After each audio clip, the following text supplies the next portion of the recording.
Hello, everyone, and welcome back to the Eternal October podcast. This is episode 15. It's 2024, and I'm James. I'm Lauren. Here we are in a new year. This will probably be up a little late, actually. It's going to be a few hours late, because we're recording it a few hours before it's up. Yee. We fell behind over the holidays, mostly my fault. It's all cool. We're here. We'll be here next week. We'll be here all the weeks. Yes. We're here to do what film reviewers do at the end or beginning of every year. And we're going to recap the last year in terms of best, worst movies. And we're going to throw in some anticipated movies for 2024 in there too. Those should be quick. But yeah, we got a lot to get through, assuming we're somewhat passionate about our choices. So Yeah. could be a while. little bit of a longer one. We'll see. We'll see where it is. That said, I guess are we gonna jump into it? Yeah, let's just dive in. I expect that our lists will have a lot of crossover. For which? For best? Potentially best, potentially any of these three categories. Okay. Obviously, there are places where we completely have different tastes, but Yeah. I do think that there's going to be some cases where we have the same stuff, and it may be different places on our lists. So I don't know how to plan for that. I know what I listened to Rhett and Link's podcast, Ear Biscuits, and when they do a top 10 list, if someone has it higher, then they get to talk about it first. Or yeah. So if I had something at number 3 and you had it at 8, and it came up on your list, then I would take charge because it's higher for me. But then you would talk about it still too. That's what we tend to do anyways. I don't remember if we've done that before, then don't worry about it.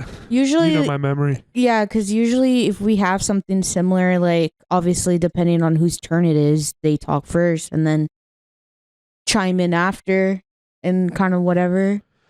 Right, for the most part, but so whoever's list that it's higher on for like best or worst will talk like first. We'll get like the platform because it meant more to them, right? Yeah, I guess that makes sense. Yeah, but then like we'll both talk about it. Yeah, you just talk about most of these together anyway. Yeah, unless we didn't both see them or whatever. But I know we saw a lot of the same stuff, so. Yeah. We'll see. Yeah, that's about it for preamble. Number 10 we're gonna do best and then worst and then anticipated. Oh, okay. So we're starting off with best first. Okay. I mean, that's what I thought. What do you think's more exciting? If you want to do worst first, I thought we were gonna start off with, I guess, disappointing / bad, whatever, and then best, and then anticipated. Anticipated will definitely be last. Yeah. I'm down to start with worst or best. Okay. Do you want to start off? Did you have a preference, or is that just what you thought? No, that's just what I thought. But if you want to start off, I mean, I don't care. If you want to start off with best, that's fine. I don't really have. I guess the YouTuber thing to do would be to put off what's more exciting till later. Yeah. And best movies are probably more exciting than worst. Yeah. I don't know. Maybe. At least with the YouTubers I watch, they start off like with worst and then best. I know when Anthony Fantano does his list week, he puts the best albums last. Yeah.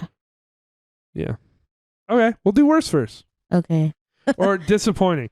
Yeah, I guess to qualify it, it's a list of most disappointing movies. So I did not make a list of the worst movies because I probably don't remember or have anything to say about the worst of the worst this year. For my list, I actually did a few movies that were disappointing and then movies that were bad, that I thought were bad. Yeah, so, there's different areas of crossover for me. Okay. But I'll explain that as we go. But yeah, so like a movie, for example, there's a movie somewhat high on here that I gave a positive rating. But overall, I was disappointed because I wanted it to be great. So that's how my disappointed list worked. Okay. It's just how my expectations versus the outcome, where it ended up for me. Okay. Okay. Who wants to go first with number 10? I guess I'll go Sure. if that's cool. Yeah. We probably do have a lot of crossover here, I feel like, but go for it. Yeah, maybe depending. So my number 10, I put Infinity Pool. That is not on my list, so go for it. Yeah, this was like what, the beginning of last year, and you and Maddie got a screener for it before it came out, and I remember you telling me that you didn't really care for it that much and whatever, and I was like, oh, okay. And then we went to go see it because it came out and you guys wanted me to watch it, and then we did. And yeah, man, what, yeah, I would have to say that was probably like kind of it was definitely disappointing because I wanted it to be better than it actually was. And nothing wrong with this because I mean, I tend to, I guess tend to love movies that are kind of like that kind of play on the tide of being, I guess, quote unquote edgy or like very sexual and stuff like that. Those types of movies really don't bother me too much, but god damn was this movie like very fucking horny. And you just see Alex, what is it? Yeah, Alexander Skarsgård on a leash while sucking Mia Goth's boobie, and she's just screaming hysterically, and then just saying Jamesy the whole time. But yeah, I didn't really understand that whole movie. And just yeah, I kind of wanted it to be better than it actually was. I definitely do remember leaving the theater disappointed. And yeah, I gave it the same score, 2.5, and that's what you rated it to. So yeah, I remember you and I being on the same page about the movie. So yeah. Yeah, I just thought it was being weird to be weird mostly.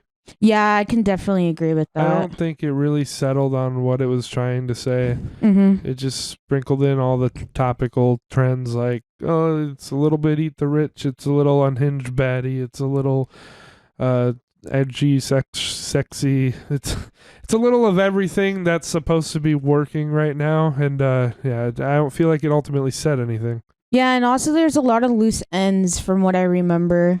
Like a lot of things didn't get really tied up. Yeah.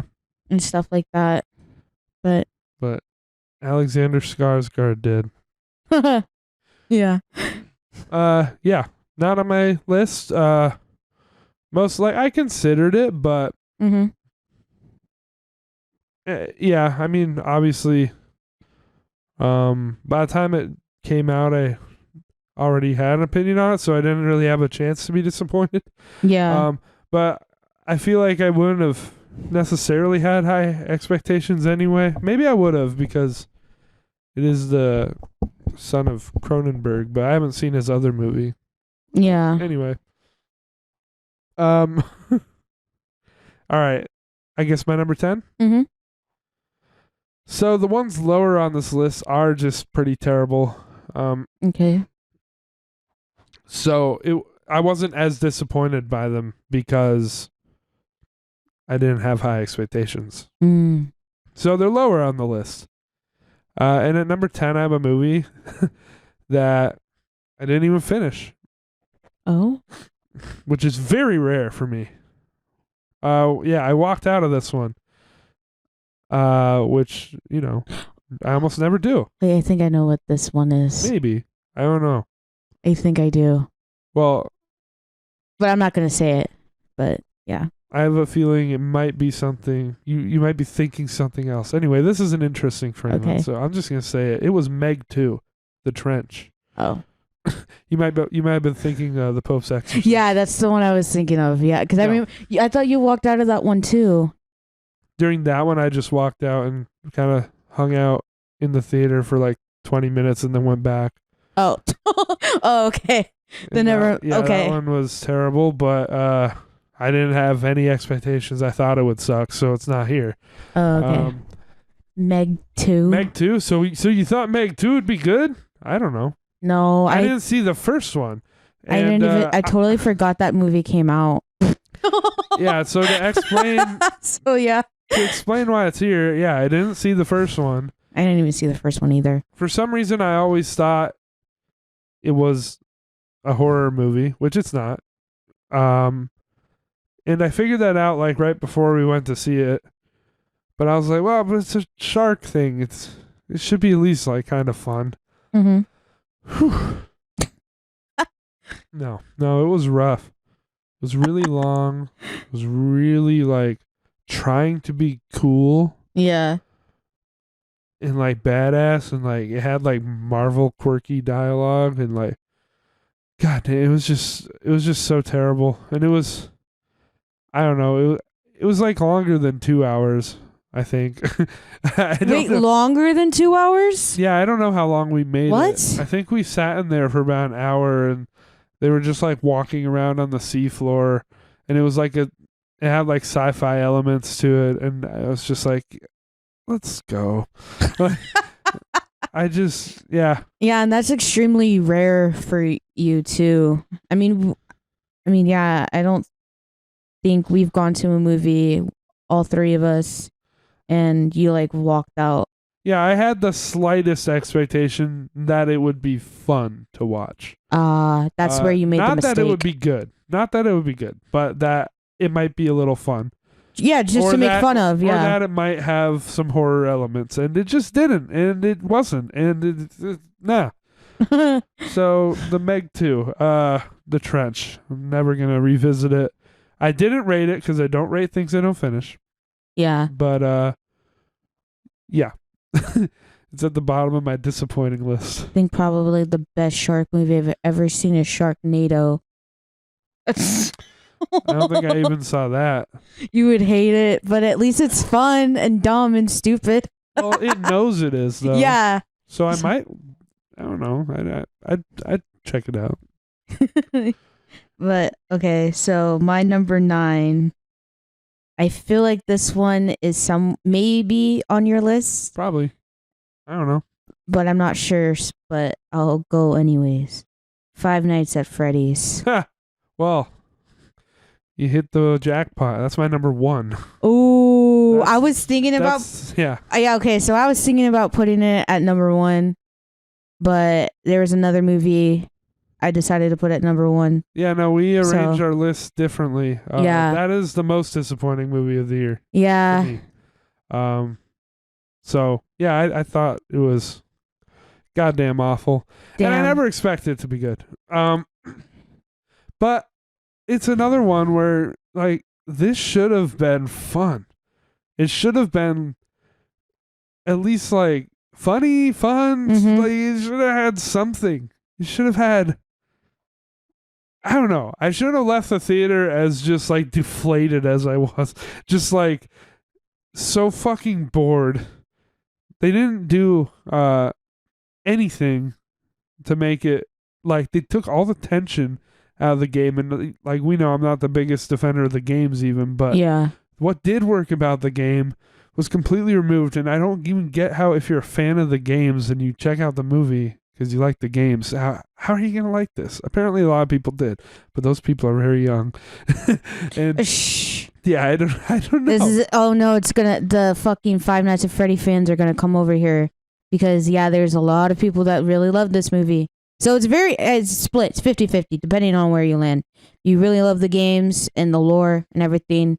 You may really love this movie, or, you know, maybe you do love the games, or you're a very casual fan and you'll watch it and you'll end up being like, eh. Yeah, and I've said it a million times. I think the tension of the games comes from, you know, the gameplay, obviously. Yeah. Which is you're a night guard and you're checking the doors to see if the animatronics are coming, and if they are, you gotta shut them doors and you gotta keep an eye on the cameras because you gotta know where they're at. I mean, not really, but in the first game, you gotta keep an eye on Freddy, and you gotta keep opening the cameras to keep an eye on Foxy. I played it not too long ago, so I remember these things. But and they just completely removed all the tension. The security guard sleeps through the nights, so there are no like nerve-wracking encounters to be had. The first time that there is an encounter with the animatronics, they're just like chilling. They're being friendly with the kid. Like and yeah, I think the lore ruined Five Nights at Freddy's. I'm not one of the I thought the lore when it was more convoluted in the first like 4 games was cool. Yeah. When it was more not I guess when it was less and more convoluted, because then they started trying to answer too many things but also trying to throw you off. Yeah. And it became this whole stupid thing, and like there's just enough little bits in like the first 3 or 4 games that like it seemed like it was all tying up into something. And then was that the Bite of 87? Yeah, exactly. And you know what? It wasn't, because fuck you. Yeah, no, I remember when, walking out, I was a little disappointed. Now, I know you weren't all that excited for it when we went to go see it. I wanted it to be enjoyable. Before the movie like came out, I remember like conversations you and I were having. You were like, I'm not expecting much, like, and everything, but I do remember you saying like that, hey, like, I do hope that it's good, where me, I was kind of like a little bit more on the positive side, but I still had like, you know, hope, still had that like, hey, like, it not be the best, but I didn't expect that it was gonna end up like how it was, and I ended up leaving the movie being like, damn, what the fuck was this? Yeah, to be clear, it's at my number 1. It's the most disappointing to me. Not because I thought it was going to be good. Like, that would have been fucking something else. That would have I would have, yeah, like... If it was an actually, like, even if it was just like a 6 out of 10. If it was like just a solid enough movie, I would have been fucking, like, shocked. But, like, what I did expect was that it would be fun. I mean, like, fun with how bad it was, or just, like... I don't know. Engaging in some way. Yeah, not because so fucking boring. Well, yeah, because fucking, if you don't know, the security guard who's played by Josh Hutcherson in the movie, like, yeah, his name's Mike in the movie. And yeah, how it is in the games, like, yeah, you have to check back and forth with the cameras and all of that to make sure like the animatronics don't get you and like all that. Like, if you played the games, you know. None of that is in the fucking movies, which I was so kind of annoyed, because I, like, as a casual fan, like, I wanted to see that in the movie and how that would be interpreted, and they totally got rid of all of that, and we just see this fucker sleep the whole fucking time and dreaming about his lost brother. Yeah. Which I get, like, okay, that's fine, whatever, but I feel like it could have been a perfect balance of it, instead of just us as the audience seeing him fucking sleep the whole time. Like, I don't know. It's just, I wanted if you played the games, like, all of that, the atmosphere, I wanted all of that in the movie, and we didn't get really any of it. There's a cool couple of things that they add in the movie. Like, if you're familiar with the lore and stuff like that, like, that's fine. But, like, for the most part, it's pretty fucking dumb. And I was really annoyed and disappointed with that. I mean, personally, I thought the whole brother plot was just terrible, and I would have rather it been like as unclear as the first game was, where you just don't know why you don't like you know, I don't know. The series did a complete U-turn from like wanting everything to be super like hard to figure out. Mm-hmm. Like, there's little clues and you have to decode it and like put an effort, and now it just wants to spoon feed you everything. Yeah. but still act like it's got one over on you. And I just hate what it's become. And like No, I definitely agree with movie- you. Yeah. the movie is like the sum of all of what FNAF has become. I feel like, and it's just terrible. That's Yeah, awful. and we barely even see we only get what, like, I'd say like 2 scenes where the animatronics like actually do what they do, and it's when the looters come in during the day and we see them killing whatever. Like, that's cool. And then we see them at the end of the movie with William Afton, and they like kill him and stuff like that, and that's pretty much it. I feel like they should have got rid of some things in the movie, cut down on the fucking dream lore with the brother and all of that, and find a perfect balance between that. And I feel like it could have been somewhat of a decent movie, fun time and everything. But I guess I will say the one positive with this movie is getting to see Matt Pat say his iconic line. That was definitely fun. That was like the highlight of the movie for me. I mean, it was definitely goofy, but goofy is what I wanted out of this. Yeah, no, I definitely So want. it's like, I mean, that's my. Also, I feel like the movie shouldn't have been PG-13. If it went for the R-rated, and like we got to see the animatronics like actually do like some fucked up shit, I feel like, and then also, yeah, just have it be a dumb, fun, whatever time. I feel like it could have been like, yeah, for you, like a 6 out of 10, and just in a fun, fun time. Yeah, I think for me it would need to be reworked from the ground up. Yeah, no, I can agree. Just- Yeah, Pretty much. Yeah. All but right. anyways, yeah, Yeah, not gonna solve the FNAF movie here, so no, I guess I'll go on to my number 9. yee, I'm not gonna have much to say about this one. It's The Exorcist Believer, which I also didn't. It's at the bottom here. oh, I again. didn't even fucking watch that. It's again at the bottom because But I know. have expectations. I had actually like pretty negative expectations once I saw the fucking guy who made that Halloween trilogy was directing. Mm-hmm. But I don't know.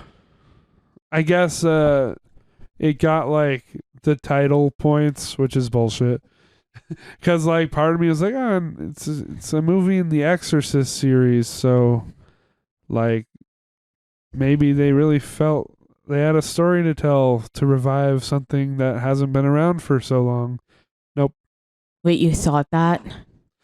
I mean, when I initially heard they're making a movie, yeah, but Oh, when I learned more about it, I had No. no hopes for this when they first announced it years ago. I was like, fuck no, why are you gonna make a fucking sequel to the most iconic fucking horror movie to ever exist? the trailers were terrible, but like, yeah, obviously I wasn't expecting much, and then, yep, you got David Gordon Green, you got the reviews started coming in. It was pretty obviously going to be bad. Yep. So it wasn't that disappointing because my expectations really were low. But yeah, it sucked. I'm not even going to go into why it sucked. Everyone's talked about why it sucks, and yeah, we can just keep going. We spent a little while on FNAF, so we can move along here. 8? Yeah. Okay. So my number 8, I put The Nun 2. All right, yeah, I don't have that. I mean, it sucked, but yeah. Yeah, I'm not going to go much into it, but all I can say is at least the movie wasn't the darkest chapter in the Conjuring universe. But But yeah. That's Yeah. it. all right. Yeah, the movie sucked. Yeah, it did. I didn't watch the first Nun. I just watched Don't. like the first 4 Conjuring movies. And Don't ever watch The Nun. actually, I was watching one of the better ones, Creation? Annabelle Creation, and I quit halfway through it. Yeah, I know. It was one of the better ones. That It is doesn't say much, but like that is somewhat decent. I think I gave that movie like a 3 yeah, it was because like, it is somewhat. It is like one of the better ones for sure. it was like a little better than they had been. Yeah. Like I don't know, like 2, 3, whatever. I don't know if. Oh, then there must have been Annabelle. Well, yeah, you got I Annabelle. don't know which and ones then I saw and which ones I didn't. I fucking couldn't with that series, and yeah, I it's a quit drag to get halfway. through. Quit halfway through creation. I returned my Blu-ray set of the movies, and I don't think I'll ever go back. Yeah, I know. But yeah, The Nun 2 was in theaters, and it was in like Dolby or some shit, and so I wanted to go see it because there's nothing else to do that day, I guess. And sometimes I'll just see a movie because it's in Dolby. Yep. um. So yeah. All Yeah. right. You don't have anything to say? That's all I had to say. It didn't make my list because I Well, I mean, had terrible expectations. yeah, I mean, walking in, I knew this movie because I've seen the first one, and I've talked about it on here before, but yeah, the fucking first movie sucked ass. Worst movie experience I've ever had. So fucking bad. Please don't watch it, guys. Don't. You're just gonna like want to kill yourselves after. But yeah, so when we went to go see it, wasn't really expecting much. And yeah, it fucking sucked. I did give this movie somewhat of a better score than the first one. I gave it like 2 stars, but it still sucks, still bad. But I guess I can say as somewhat, in a way, I guess somewhat kind of enjoyed it a little bit, but it's still, nah, I would never watch this again. But yeah, no, it doesn't make any sense. There were some cool scenes that I did like in the movie. The beginning, I'd say, when it opens in like in a church and stuff like that. I really did like that whole sequence where you see the little boy down in the church and you like it's just very tense and it's very quiet, no score, no nothing, and you just see that ball just go into the hallway and then he puts it back and then it comes back again. Like that scene was really cool. And the whole church scene in the beginning I really did like. And then I think they showed it in the trailers, but the whole magazine thing where the pages flip and it turns into the shape of the nun. I did kind of like was that. The only part that was kind of cool. Yeah, that I really did like. But everything else, like, I didn't really care for. You'd think for someone as, like, you know, a villain that's, like, in The Conjuring and, like, everything, Valak, like, she's supposed to be, like, this fucking, like, strong entity that can fuck you up like that. She don't fucking do much. She really is like the weakest fucking villain ever. Like she fucking sucks. And all the kills that she quote unquote does is cutaway. It's off film. So like how fucking of a strong entity can she be? She's fucking whack. So yeah. And the second movie was whack too. So that's all I gotta say about that. I'm surprised Conjuring is a popular series at all, honestly. It is. It's very popular. Yeah, no, I can agree with you on that. I mean, I do like somewhat of the first movie, even though if it's very basic and, you know, very standard. I do somewhat enjoy that one. And I also like the second one too, for the most. So, yeah. Yeah. That one I didn't say I'm disappointed by just because I didn't have expectations. Oh, I'm not saying that it's disappointing. I'm just saying it sucked. There's another one I wasn't disappointed by in the same vein just because I didn't have expectations. But I didn't put it on my list. It might be on yours, so I'll just okay. Okay, my number 8. I put Winnie the Pooh, Blood and Honey. Oh, no. Because, don't. The director's going to come and find you. Oh, yeah, that's fine. He'll be our first fan, I guess. Anti-fan. We have our first hater, our first troll. Hey, what's up? Yeah, movie sucked. I still have not seen it, but I don't plan to. Yeah, don't. Okay. Why is it disappointing? Because it should have been stupid and fun, and it wasn't. So I've heard. Yeah, it really. Why does this movie exist if it's not going to be like fun to watch? Yeah. If it's not going to be so stupid and like over the top and like yeah, it was just completely passionless and like you're gonna laugh like passion for the Winnie the Pooh horror movie, but yeah, like like someone who like a creative person could have made this movie. Someone with like a passion for practical effects or something, Yeah. and like could have made it super goofy and just super gory. This movie had fucking CGI blood.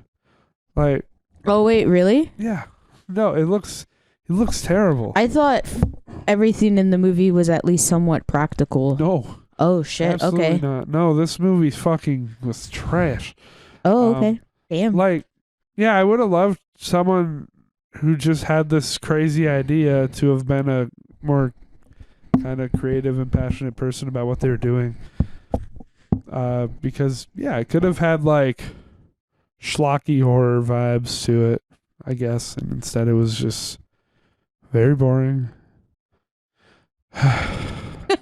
Very, very boring. And CGI, yeah. All right, Rip Winnie the Pooh. bad. Your number 7? Okay, so for my number 7 is the Boogeyman. Didn't make my list. Didn't Yeah. have any expectation for it. I mean, I didn't want to see this movie to begin with. I remember I was not, because I knew it was going to be very dumb and stupid. And guess what? I was right. Mhm. Pretends to be shocked. Yeah, I mean, I'm not going to really go in a whole much into this one, but yeah, it was very generic and very derivative of like about other 30 films that fall into this vein. Yeah, it's really dumb, really stupid, and I was annoyed the whole fucking time watching it, and it sucks. This one's like It Lives Inside. I mean, I don't know if that's on your list. Neither of them are on my list. It Lives Inside. Yeah, they're. I don't think I didn't put it on my list. they I both was felt thinking like the about it, same bullshit. but yeah, It Lives Inside is pretty much the same, in the same vein as Boogeyman. They both just. Yeah, and it was both dumb. I know that a lot of people really enjoyed this one though.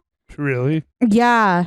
I didn't know that. Yeah, I mean, not the people that I watched. They actually really didn't like it all that much. But from like on horror movie Twitter and like all of that, I was seeing a whole bunch of people giving the movie praise, saying of how good it was Yeah, that's and weird. stuff. And I'm just like, okay, I think you guys are smoking crack, because did we watch the same movie? Because I'm sorry, but it was not good. Like, it's your stereotypical average like horror movie.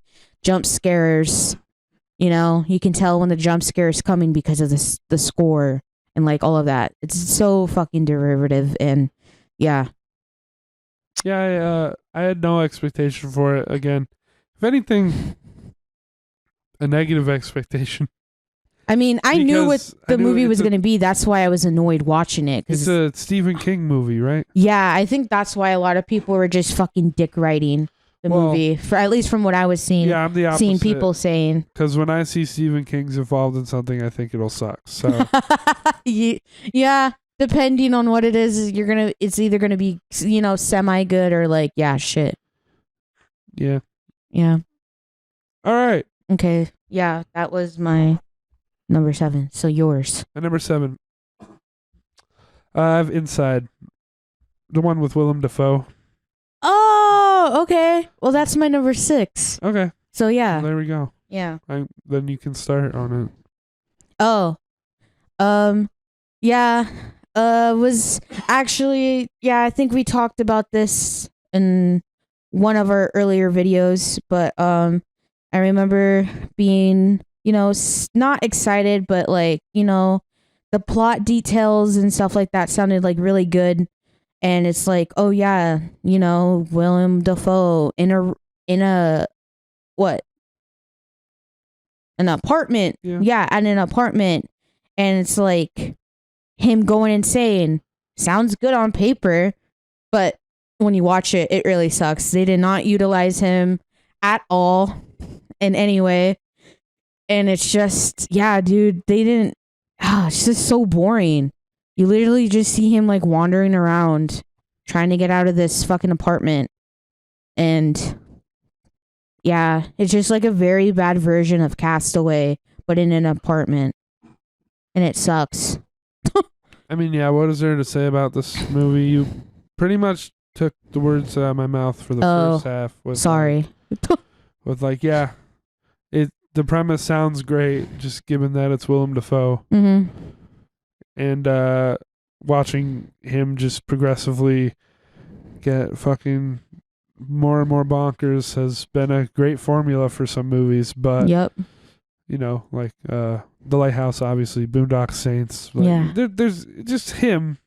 Fortnite. Fucking Spider-Man. Like, oh, just you watching can't do him- this to me. After everything I sacrificed. Yeah, just watching him, like, go crazy is usually a great time. Yeah, it is. But God, like, yeah, no, it was like too subtle in this. I don't know. I didn't feel like anything happened. I feel like that mostly had to do with the script, though. Well, yeah. Yeah, that definitely had to do with the script because It's just a boring, nothing kind of movie. And you don't want that with Willem Dafoe. You want to see him fucking go for it. I want to see him like acting like he's on crack. Yeah. Because that is like the best time with him. He's amazing. I love that dude. I don't know why you cast him for this. It could have been literally any like boring ass actor. Like, They could have given this to fucking anyone, and the fact that this could have been Chris Pratt. oh no. Yeah. It would have been the same movie. Like, it didn't add anything to have Willem Dafoe, and that's a problem. That's one of my favorite actors ever. Yeah, I agree. Fucking Chris Pratt. Oh God. Yeah, I probably would have been even more annoyed. Yeah. Fuck, man. I've been like, why isn't he fucking doing anything? Yeah, but then it makes sense because it's like, oh, yeah, it's Chris Pratt. Yeah, that's true. Like, with Willem Dafoe, there's just an expectation. Well, I don't know, yeah, so you're when gonna we use when you see that name on the fucking poster, like you get and him you being get alone, chills. it so heavily implies like this is gonna showcase Willem's acting, Yeah, like, but it just doesn't. and it sucks too because I remember seeing like at least one or two interviews, and boy seemed so like he was like doing PR. You know, obviously that's what they tend to do when, you know, if they're the star of the movie, and like you could tell like he was not at all like passionate about this movie. I So haven't seen it. yeah, I watched this one interview. It was him on I think Jimmy Fallon, and he was talking about it, and he didn't really seem all that enthusiastic when talking about the movie when Jimmy asked him. So it's like even he was disappointed that he didn't get to give his all in the movie. Sounds interesting. Yeah, so that was your number 7. Yeah. So I guess you're number 7.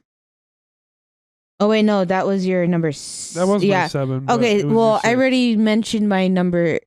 My number 6 was Inside. Yeah, but you didn't do your 7. No, I did do my 7. Oh, you did. Yeah, it was the Boogeyman. Okay, so then we're back to me for 6. Yeah. All right, time to piss all of nobody who's watching off. Uh-oh. My number 6 is Oppenheimer. Yeah. It is. You know why? Because of the fucking hype. Now, let me get this out of the way. It's not in my top 10 best movies, but it is my 11th of the year. So, it being on my disappointing list doesn't mean I think it's bad. I give this movie a 7 out of 10. And that, to me, is very disappointing for the hype this movie got. Now do you understand how my disappointing list works?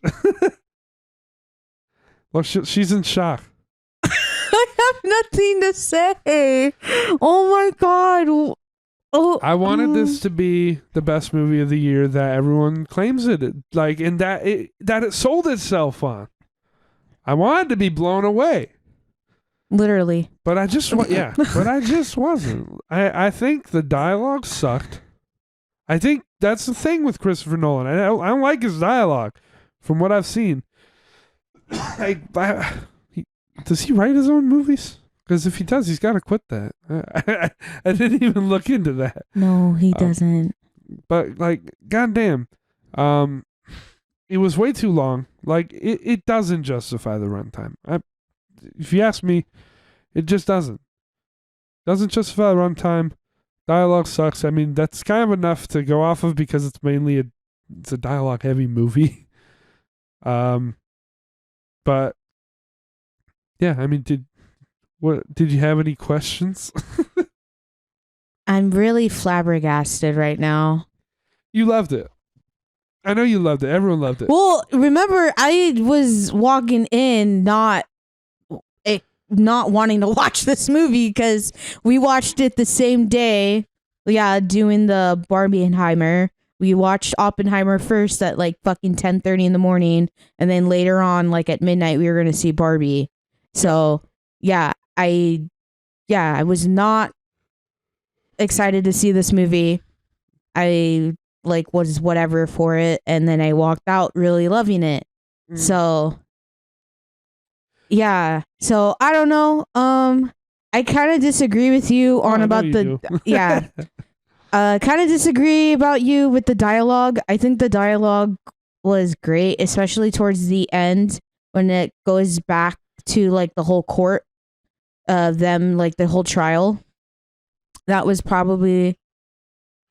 Well, I'm not gonna get into it because it is on my best, but I will say that is like my favorite part of the whole film. We'll get there. But yeah, I don't know. Well, I mean, okay, I can understand. Maybe we should save for you to talk about why you love it till later. Yeah. Right now, I'm going to talk about what I didn't like. Okay. Okay. If that's fair, because it's going to be on your list too later. Yeah. Okay. So what else didn't I like?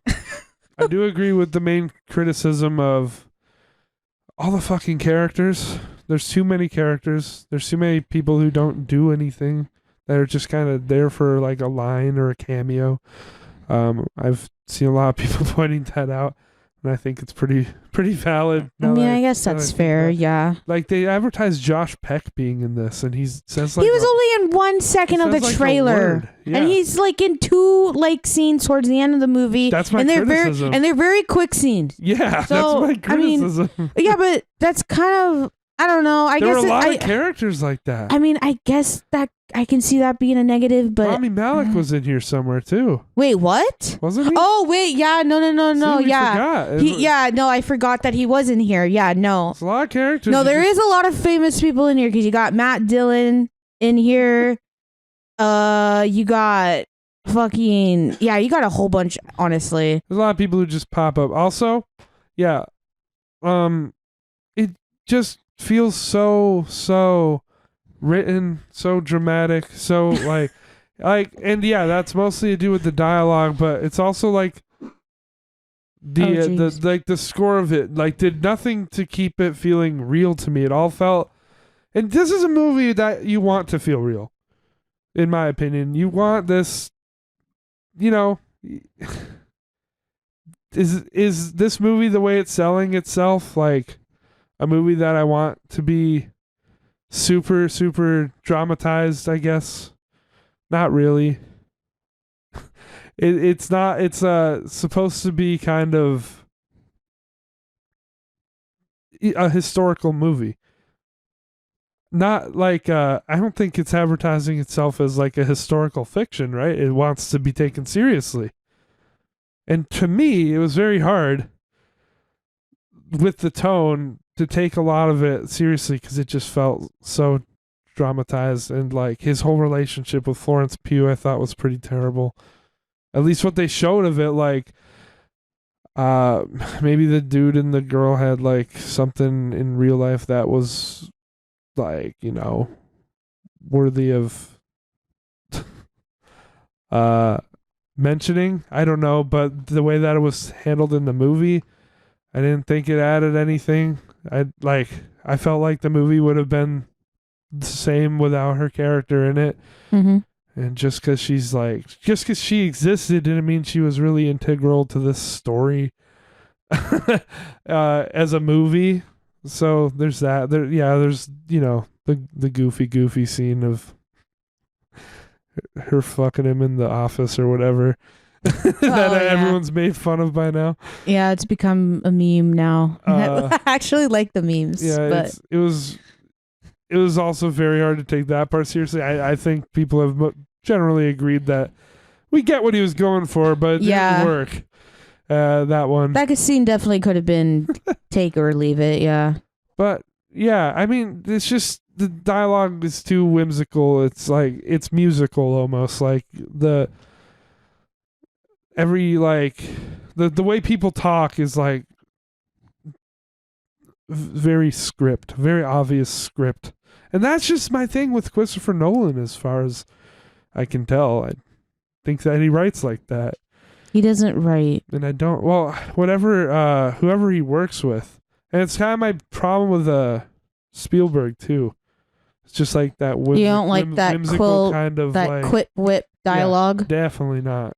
I kind of like that. It rarely works. It can work. I like that type of dialogue actually. It can work if a movie is like toned correctly for it. Yeah. But I do not think this is the movie for that. And you know what? More people disagree with me than agree with me. So that's okay. I'm allowed to have this opinion. Oppenheimer. Damn.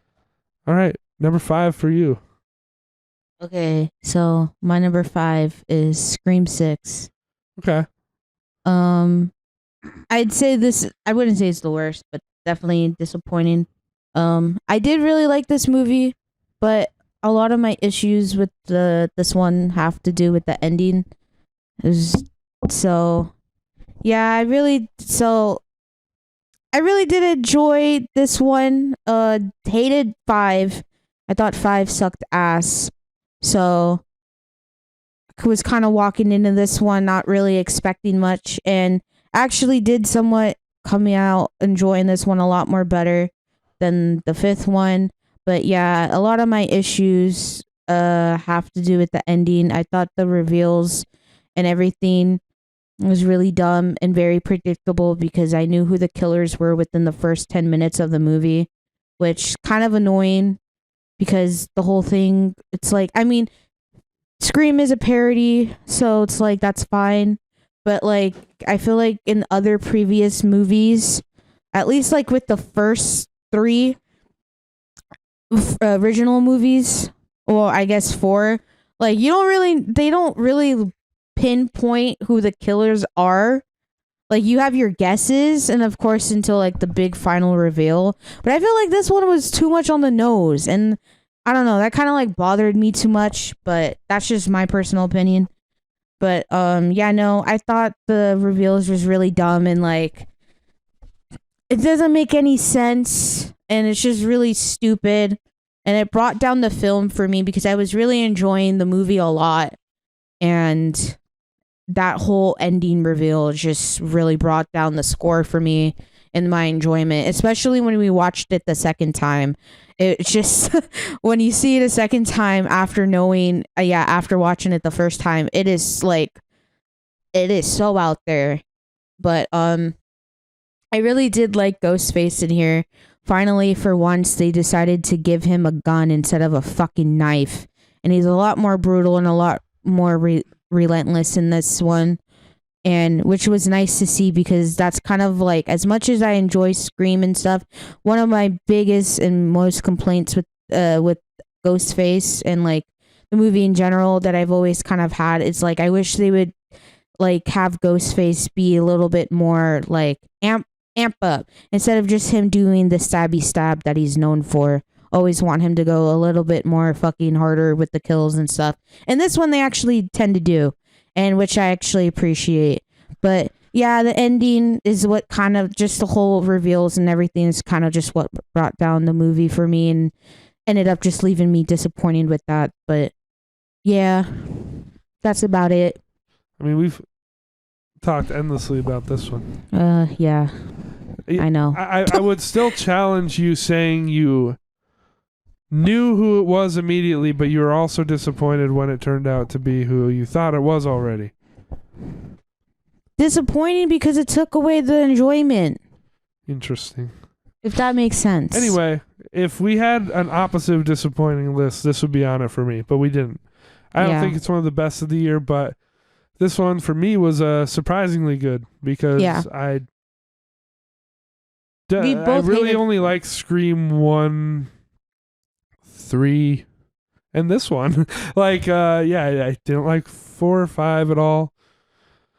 I should give 2 a rewatch, I'll admit that. But yeah, 4 and 5 pretty much hated. And so I was like, oh, this is going to fucking suck. And I gave it a 6 out of 10. I enjoyed it overall. Mhm. And of course, yeah, I don't care about the end of, like you do. I don't think it's a great end. I don't think it's a bad end. I definitely think there's better ways it could have gone. Well, yeah. But yeah, I definitely am not disappointed by it. And if anything, it was better than I expected after after the last 2. Yeah, I'm just more disappointing with the killers and the reveal. Right? If that makes more sense. All But right. yeah. Okay, my number 5 then, I guess. Yee. Okay.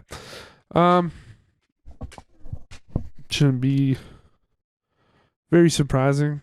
I didn't have high expectations for this either. But I don't know. I guess the fact that everyone else seemed to love it seems weird to me. Super Mario Bros. Movie Lol. wasn't good. And God damn. I think I watched like Karsten recently, maybe also say something about this movie.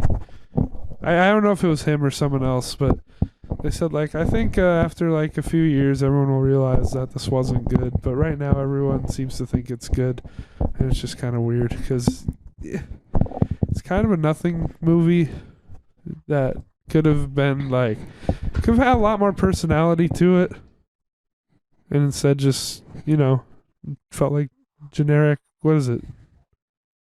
Who even made this movie? Is it like Disney? I don't even know. Illumination. No, yeah, Illumination. That's why. How'd How'd you forget? They're most known for the most popular movie ever, The Minions. Hello? Yeah. Just kidding. Yeah. Illumination already sucks, and I'm really sad that the NCU is being given to Illumination with because they're gonna have like a Zelda movie coming and whatever. They're probably gonna do another one of these. It was incredibly successful.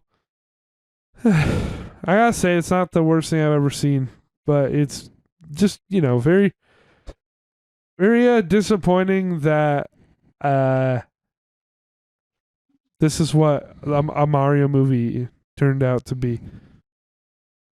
I guess. Mm-hmm. Yeah, I mean, I don't know. I know when we saw this, you and Maddie kind of like walked out like hating it, and I don't know. I wouldn't say it's the best, but I wouldn't also say it's not the worst either. Like for me, I mean, yeah, I give the movie 3 out of 5. I think the movie was fine for what it was. There was definitely some things that they could have like, I don't know, fixed and whatever, but I think for the most part it was fine. It was okay. I didn't love it or anything. I was just like, yeah, just right in the middle. So yeah, it just felt like Illumination. And yeah, it's like, yeah, not winning me over with that. But god damn it, what is May doing? yeah, I don't know. The kitties are on crack right now. Yeah. Every time you want them to be quiet. Yep. Yeah, no reason to harp on this one. I mean, it has Chris Pratt. Well, Just kidding. course, Just kidding. He's gonna be Garfield too, soon. Oh yeah, I totally forgot about that. All right. Number 4 for you. So my number 4 is Beau is Afraid. That's my number 3. Hey. Okay. Another one that So I guess since it's higher, so you talk about it then? I'll start, yeah. So it was another one that I generally liked, but am disappointed by. Simply because I don't know, I guess I'm still holding on to hope from Hereditary. I didn't like Yeah, Midsummer. yep. We've talked about that at length. Yeah. Yeah, but Hereditary was pretty solid. Mm-hmm. Pretty great horror movie of the last however many years now. It's getting older, so 2018. yeah. So it's about to be 6 years old. Wait. Oh my God. Stop. Shut Yeah. up.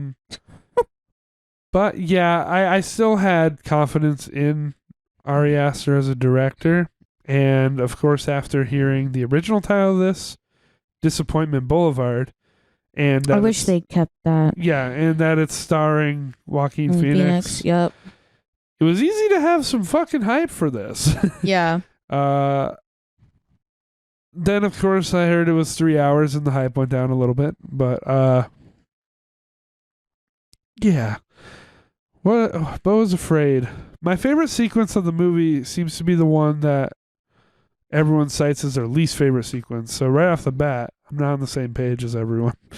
I like the super out there, like kind of just visual parade that he does in like the forest, like in the probably the second third of the movie. You mean the whole montage with the different art styles? Yeah, that's like to me just the most visually engaging, the most enjoyable part of it for me to watch. And personally, I feel like I'm just kind of backwards from people on this movie because the beginning of it, I think a lot of people say they liked, and I was pretty.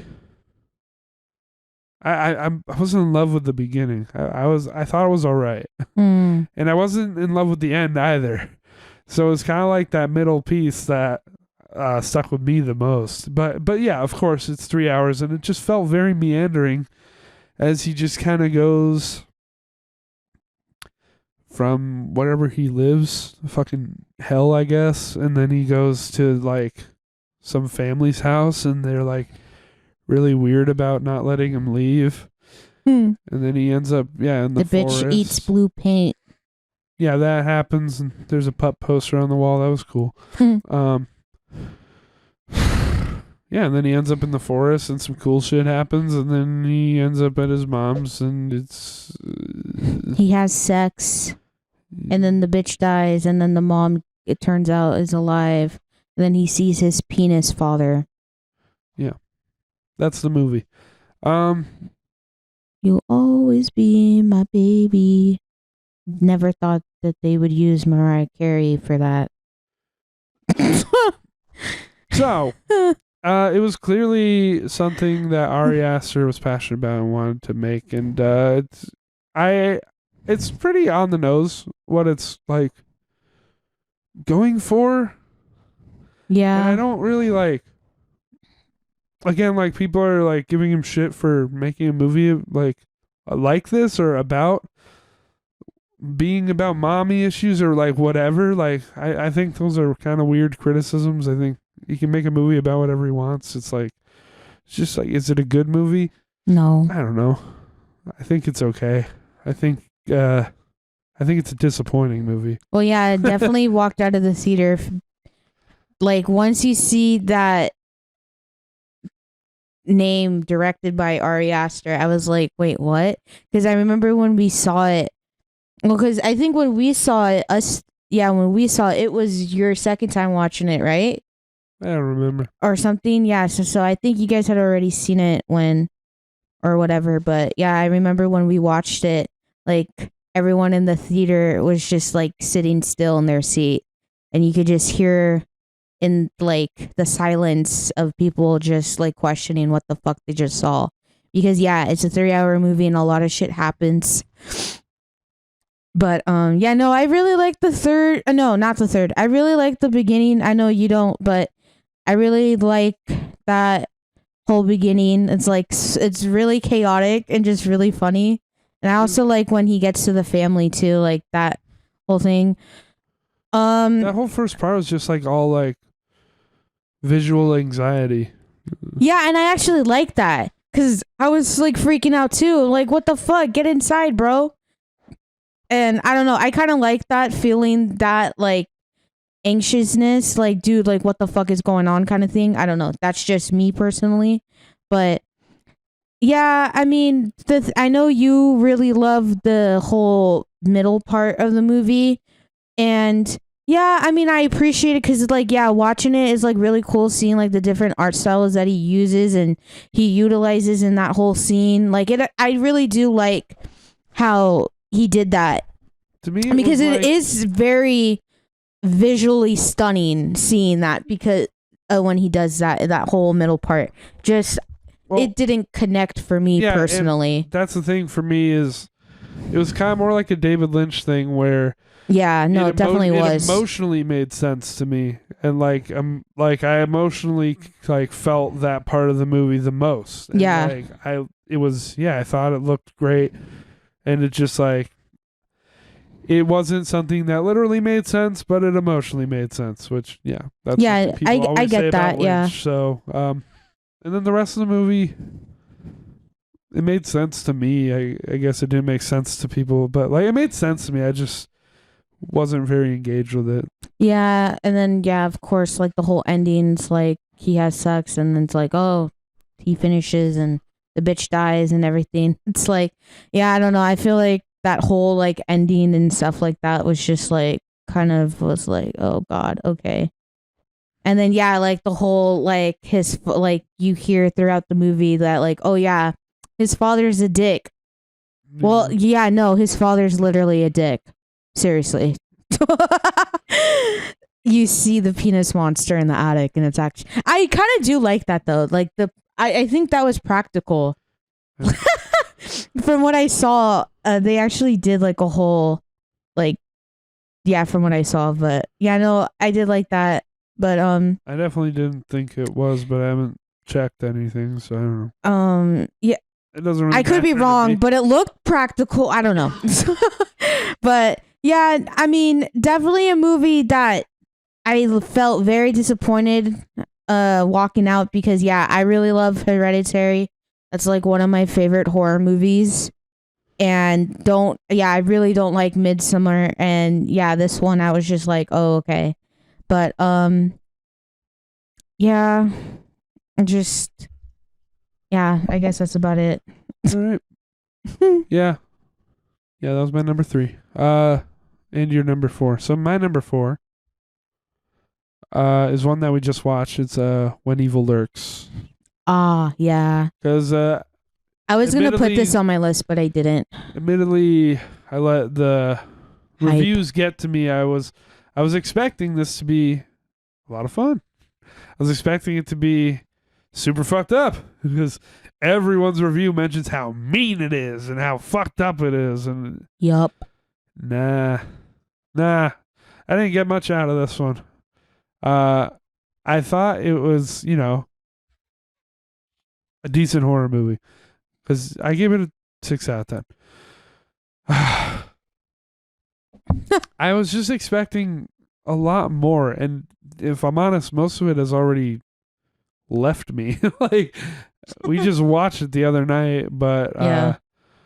it doesn't stick out much. It felt weirdly to have strong zombie show vibes, particularly The Last of Us and kind of The Walking Dead, but definitely The Last of Us, especially with the acoustic score. I I don't know. I guess that's just something that felt kind of derivative, which would have been okay if like the movie was special in some way, but Mm-hmm. I don't know. It felt to be full of horror tropes that I really wanted to escape, with a lot of things happening just because the characters were fucking stupid. They're acting stupid Yeah. and doing stupid things, and then stupid prizes happen. Like, I do want to try apple ice cream though. yeah, that sounds fine. They kept talking about it. I'm like, ooh, I want to try that. That actually sounds pretty I think good. I've had like apple. I think I have had apple ice cream. Apple ice cream pie too. Ooh. Yeah, no, it's good. But yeah, I'll just keep that one short and sweet. It was kind of just nothing spectacular. Despite what a lot of people said, I didn't get a crazy amount out of it. And I think people just called it mean because you see some shit happen to kids. But like, I mean, Mm-hmm. I think that like more movies could do that. I'd be fine with that. I don't care. Yeah.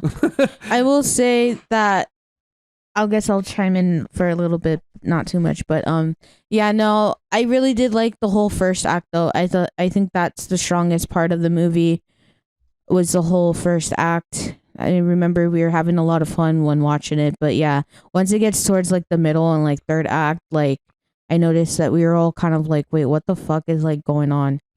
And yeah, was the really practical, dumb. yeah, it really The was. last It act. fell off. Yeah, it fell off I really would hard. agree. The first act, I thought we were getting into something good. Yeah.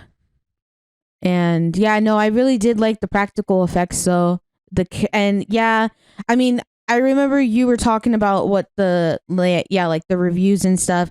I didn't even hear anything about anyone talking about this movie until you were bringing it up. And then yeah, I was seeing a whole bunch of like just looking at it a lot. It's the movie's been getting a lot of praise like on Letterboxd and stuff like that. But yeah, very false advertising because this is like not to sound like that person, but this is not like one of the brutal like horror movies I've seen or anything. I feel like anytime anyone says that, I feel like it's like their first time seeing something like that, which I guess is fine, but yeah, I mean, I feel like that's only coming from again from like what you said because there's kids that are dying. So Yeah, I don't know. whatever, but I mean, I felt like the kills that happened in the movie, I mean, I've seen in other movies too. So I don't know. But yeah, kind of a lackluster movie and yeah. And weirdly, Last of Us coded. Like, I didn't really get that vibe. I didn't get that vibe at all. But I guess for you, I guess that makes sense. But not for me. I got it strong. I didn't get it Especially at all. because the first thing we see, the first like fucked up thing we see looks literally like a bloater from the game. Oh, you talking about the fat guy? The thing on the bed, yeah. The thing on the bed? Yeah. Wow, that's mean. Literally looks like a bloater and yeah. And he's literally gushing out like pus. It's oh yeah. You have the music and the cinematography and like even down to like the clothing, haircut, and like everything. I mean, the just guy looked just so happened to have a beard, and he looked like Pedro Pascal. No. It was beyond like. It felt like inspiration was taken. I mean, it was beyond like, oh, did you hear the score, Lauren?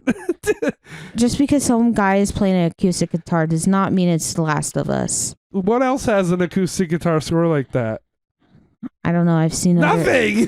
The Last of Us. I mean, I didn't pick up on it. That's fine, but I'm just saying. I mean, it's a Mexican horror film, and I've seen other ones. So I mean, I don't know. I'm just saying, it's like beyond that. Like, yeah, it was so similar. It was the finger picking with some reverb, and yeah, strong, weirdly strong Last of Us, and like kind of Walking Dead vibes for me. Which I don't mind that, but I just wish it did something. The Walking Dead I can see. I just don't really see that all that much with The Last of Us. That's crazy. It's way more Last of Us to me. But whatever, we'll move on. I'm sorry. Did you already do your 3? Yeah, no, I didn't do my 3. Okay. So my number 3 is Insidious, The Red Door. That's the one I was mentioning earlier. So yeah, it's not on my list because I expected it to be bad. I mean, I had a feeling it was going to be bad too, and I wasn't going to watch this movie, but I had a cousin of mine come down in July, and he really wanted to see this movie. Boring. Yeah, he wanted to see it with me, and so I was like, okay, fine, I'll go with you.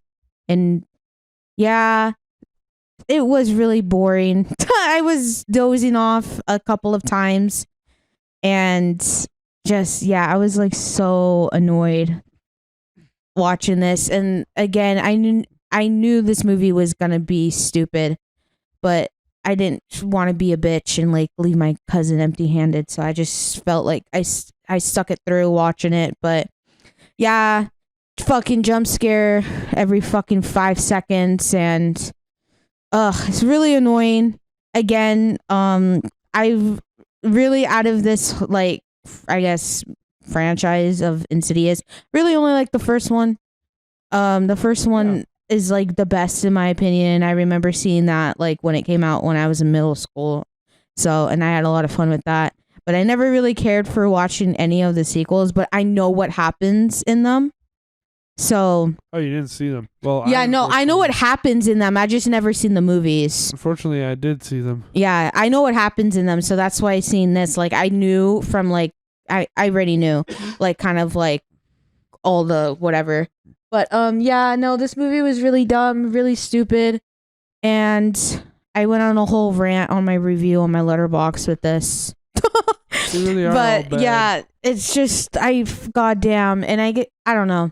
It was really yeah, before I ramble too much, but yeah, really stupid.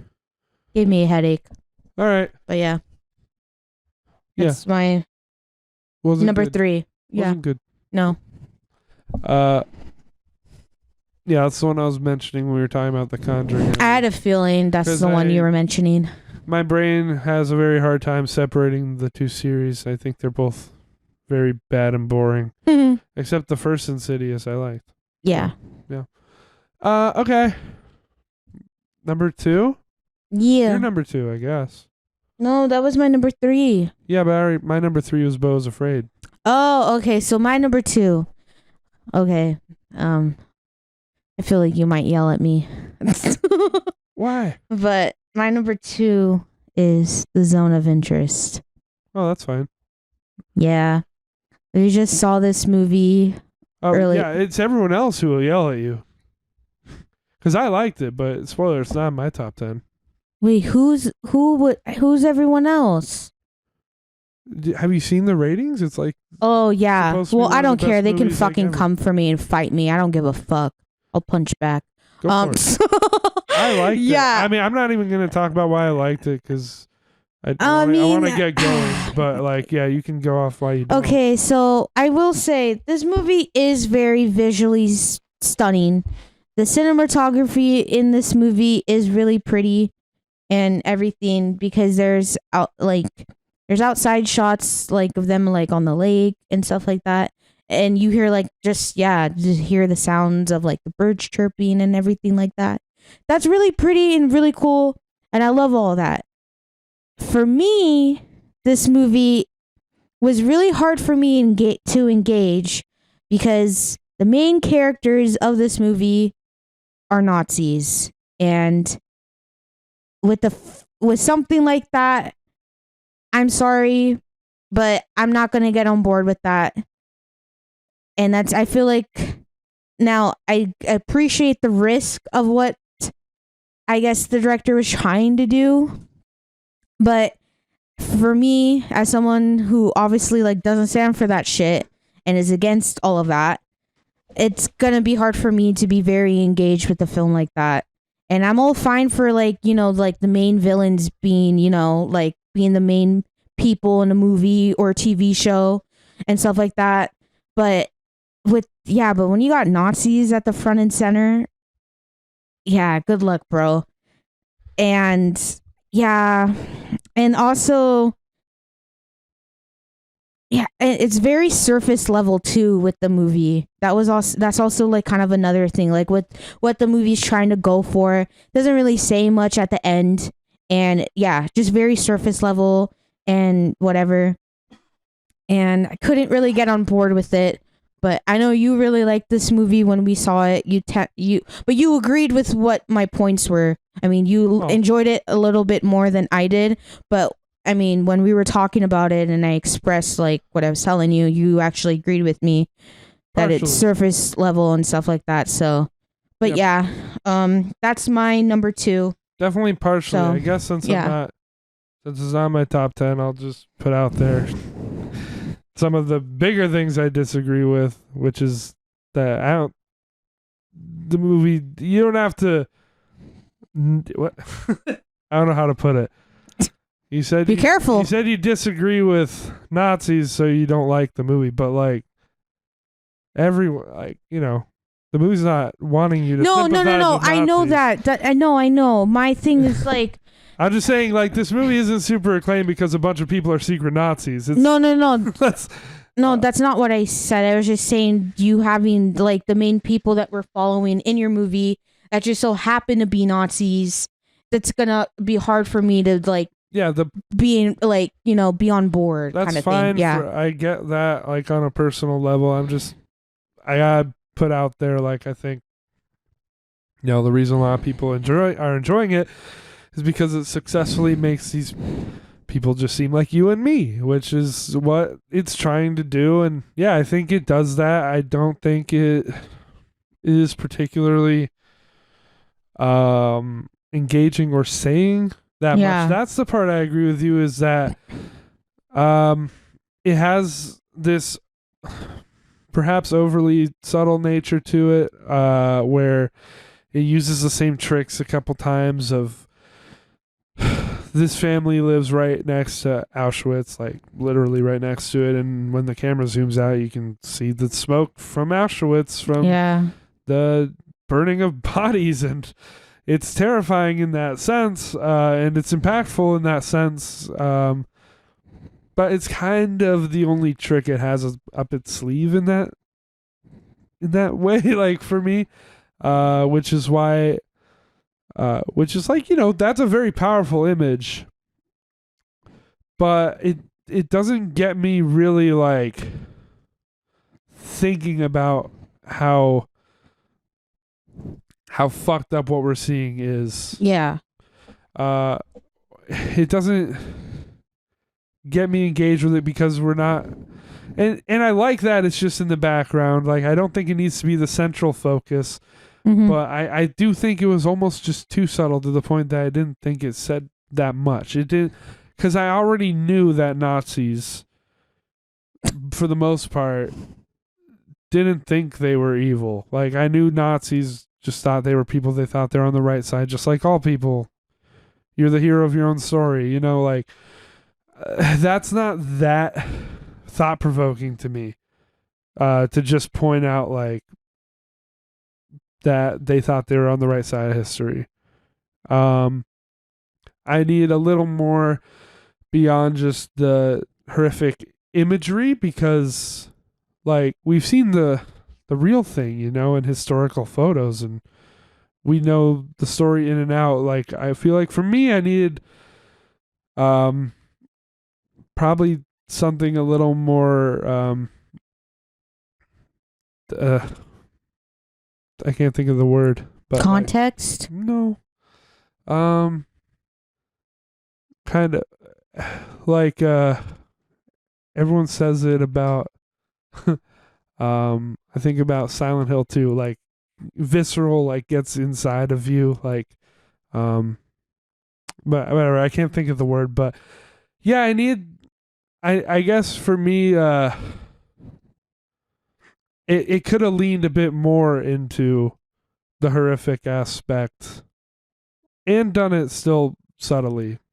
I feel like maybe if they went that route with what you just said, maybe I could have been on board. Well, Instead of it being so subtle and not really saying anything, maybe if they try to give a little bit more.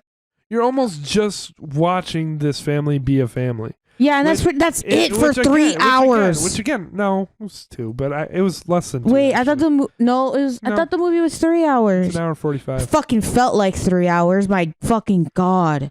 No, see, I disagree. Like, I get. I'm sorry, but the movie went on. The point was kind of like I think YMS in his review mentioned Jean Dielman, which is a famous, like, super fucking long movie. I don't know how long, but like 4 hours or more. I don't know. No. About a woman just walking around the house being like a maid or something. I haven't seen it, but, like, just super fly on the wall, like nothing happens kind of movie. And he brought that up talking about this movie.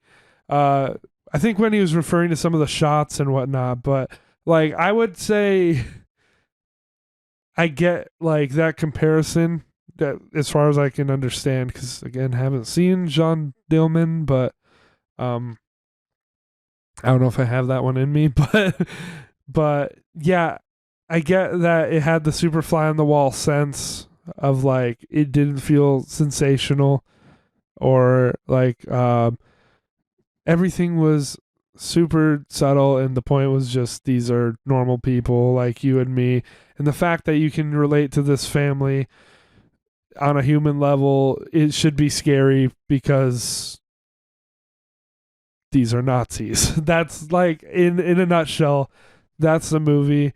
And I think it accomplishes that to a degree, but it's not as impactful as it could have been.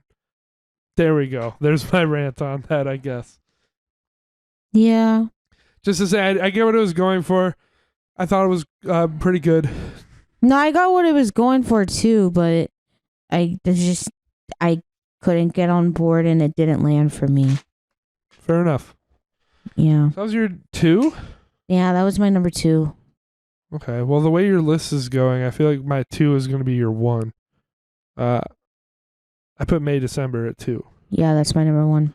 Yeah. Okay. Well, then there you go. You can talk about it. Again, I'm really confused by this movie because it, not to sound like that person, but it was very boring. Not like, I don't know, really, really dumb. Yeah, I mean, again, it was just such a drag to get through. And yeah, you were reading reviews. I didn't want to watch this movie. Just because it wasn't a movie that really kind of interests me all that much. But you were reading reviews and this movie is getting a lot of praise. Yeah, and I've just been seeing it around Hollywood. Yeah, and I'm confused as to why, because I don't understand the hype with this movie. It doesn't make any sense. I mean, it stars Julianne Moore and Natalie Portman, which are 2 actresses that I really love and stuff, but I feel like, I don't know, they felt so weird in this movie. Maybe that has to do with the script. 100%. But yeah, that definitely has to do with the script, because it just, their energy, like, I don't know. I've seen them in movies and they obviously, like, I love them and they know how to act their asses off. But with this, it just falls on the script. It's just so bland. And I was just like, what the hell? And yeah, there's so many different things that is happening in this movie. Like, they're trying to bundle like all this stuff. And a lot of people are saying like this movie's camp and stuff like that. I don't get that vibe at all. I mean, how can you when you got that fucking annoying piano sound happening every fucking 5 minutes? That's kind of annoying. I felt like I was watching a Lifetime movie that was trying to make a parody of a Lifetime movie, and while it being funny and serious at the same time. It was like so many different convoluted themes in this movie that they were trying to all pinpoint together, and it just didn't land. And especially because they take somewhat of a real life case of, what is it, Mary Kay Vandaloo and like Villy something, I forget, but if you look up Mary Kay Landavou or whatever, you can like come up. It's about a teacher who is like, what, 40 fucking 5 years old or something, and got together with the 12-year-old boy, and she ended up getting pregnant and stuff like that, and ended up having to go to jail for that. It's a very popular case, and they kind of take that, and they took that. It's not a full portrayal of what actually happened with that case, but they took that and like fictionalized it and stuff like that. And even Billy just recently, a couple of days, kind of disapproved with this movie and said that, you know, he felt like the movie was kind of making a parody of like what happened and stuff like that. So whatever. But yeah, I didn't care for this movie, and yeah. It's another funny one where we both dislike it, and we have our different reasons. Very different reasons. Yeah. Because again, I don't agree with most of your points about it. Yeah. But I don't. I also think it's a disappointing movie. Yeah, a lot of what was disappointing for me was the hype of it, but Hype was stupid. I mean, the hype got me thinking like I gotta see this shit, so it's up here. It's disappointing because, again, I think I gave it 2.5. I think so. Not the worst movie of the year by any means for me, but just disappointing. Um, Yeah, so definitely agree. It's definitely disappointing. yeah, so particularly you've been harping on the acting. I think all the acting was serviceable. I don't think anyone stood out. I don't think anyone sucked. I think That's the fair. direction and the script were, not great, and that's as far as that goes. I think everyone did what they could with what they had. So that the score were totally opposites. I actually liked the score. Like blaring piano. Yes, the piano was pretty good, and I mean, I like how it's kind of just used transitionally. I don't know. It almost felt like sitcom-y in that way. It was kind of funny. I mean, I feel like that was the point, but it was really annoying. Yeah, I don't. I quite enjoyed the piano score. But jeez, beyond the score and the like, some of the cinematography and the serviceable acting and everything, like, yeah, not great. Like everything was pretty mid. And yeah, I know like you and Maddie have touched on like, oh, it's a real story and it's disrespectful. Well, I And- didn't say it was disrespectful. I know that was Maddie's thing. Yeah. Because, like, you can, I mean, I've seen movies where they've taken from, like, real true crime stories or anything like that, and, like, they fictionalize that. I don't have a problem with that. If It it's was just, yeah, Which if is it's my good, point, yeah. yeah. But this is bad, so that's where my issue is. I think, yeah.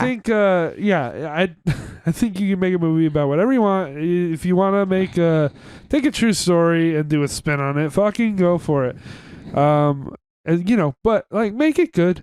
yeah. This was not an interesting angle. This was because the whole thing is Natalie Portman's character is there to like study Julianne Moore or whatever, and like because she's gonna play her in a movie, which none of that part really happened.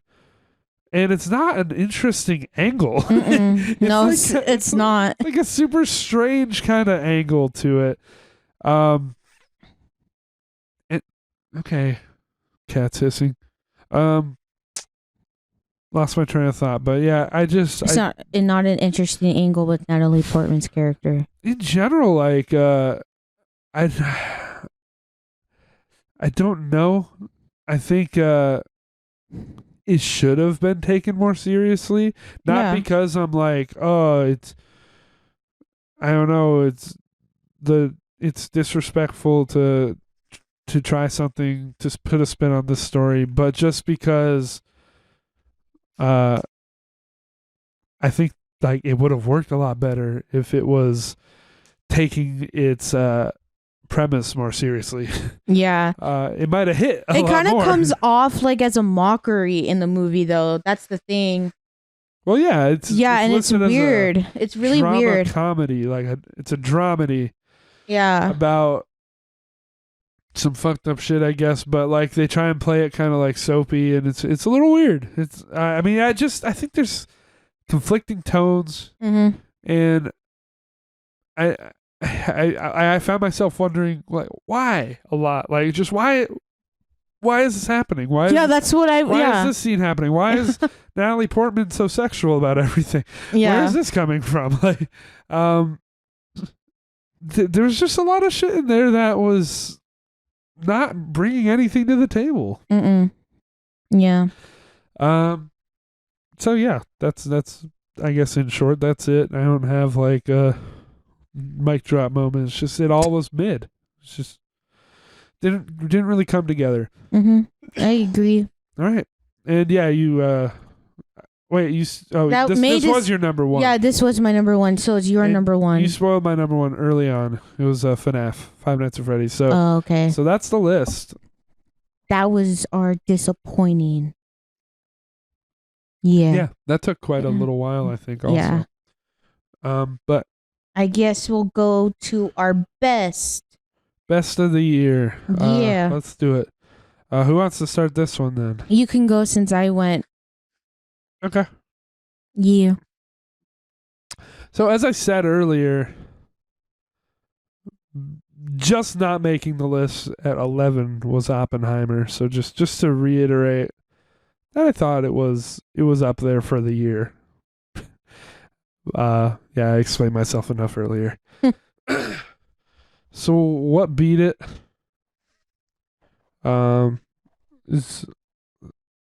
It's Barbie. Oh, okay. It's kind of surprising, isn't it? That's my Here's a number. movie that I talked a lot of shit about That's my number 9. before I saw it. Okay, I figured. Yeah. So I guess you can start then. I mean, I was gonna go on a little tangent here, but No, you can go on the tangent. Go on the tangent. You know how much I talk shit about it, and then when we initially saw Barbenheimer, yeah, you were talking mad shit. Even when we initially saw both these movies, I had Oppenheimer rated a little better, and I ended up bringing up Barbie. It's a movie I ended up seeing 2 or 3 times. Oh, what? Damn. Okay. Well, definitely twice. I saw it with Brandon. Oh, okay. Nice. If we all never saw it twice, then I maybe only ever saw it. No, we twice. saw it, and then I guess when you and we saw it once. So I saw it twice, and I almost saw it a third time because we were gonna show my mom and dad. But yeah, it's long story short, it rose through the ranks quite a bit, I guess. And I ended up liking it more by the end of the year because I brought it up from a 6 from a 6 out of 10 to a 7 out of 10. And I liked, it's at this point I can say it stuck with me more than Oppenheimer. I think it does what it wanted to do better than Oppenheimer did. That's my opinion. So, that's fair. There's like problems I have with it and whatever, but I'll let you go on to Barbie, since it's number 9 for you. So I watched this movie twice. Yeah, I watched this movie twice as well, and yeah, I had a lot of fun with the movie. It was a really good time. I had a feeling it was gonna talk about like the themes that it does in the movie and stuff like that, but I didn't think it was gonna be that. Like, it was gonna go way deep into it. I mean, they talk about the feminism and like all of that stuff, and I think that's great. Which now all of a sudden people are flipping the script and saying that the conversations and like all of that, the themes in the Barbie movie is stupid now. Which I really like. Fucking, first of all, fuck you guys, because you guys are fake as fuck and you guys love to change your opinions all the fucking time. Yeah, I'm calling you out, film Twitter. Y'all fucking annoying with that shit. Sorry. Anyways, yeah, I mean, it's interesting to get the conversation started. I mean, there's a lot more other movies that kind of go in the same themes and all of that on a more deeper level. But I think with what Barbie was trying to do, wasn't trying to go beyond that. And I think that's fair. And I think with what they talk about in here is good. It's a good conversation starter, and it did what it needed to do. And aside from all that, like, the movie's so, like, cinematography, all of that, so pretty, very pink and very bright. And I love all of that. And just as, like, growing up, I mean, I had Barbies and all of that. My sister and I playing with them and stuff like that. So I loved it for that as well, mentioning some Barbies and that I used to have when I was younger, or just anything like that. Like, that was really fun. And I also thought the chemistry between Margaret Robbie and Ryan Gosling was really good.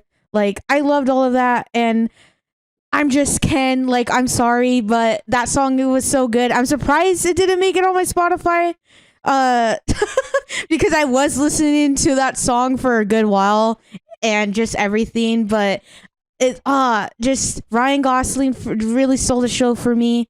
And yeah, Margaret Robbie, she's fucking great in here, and just everything like that.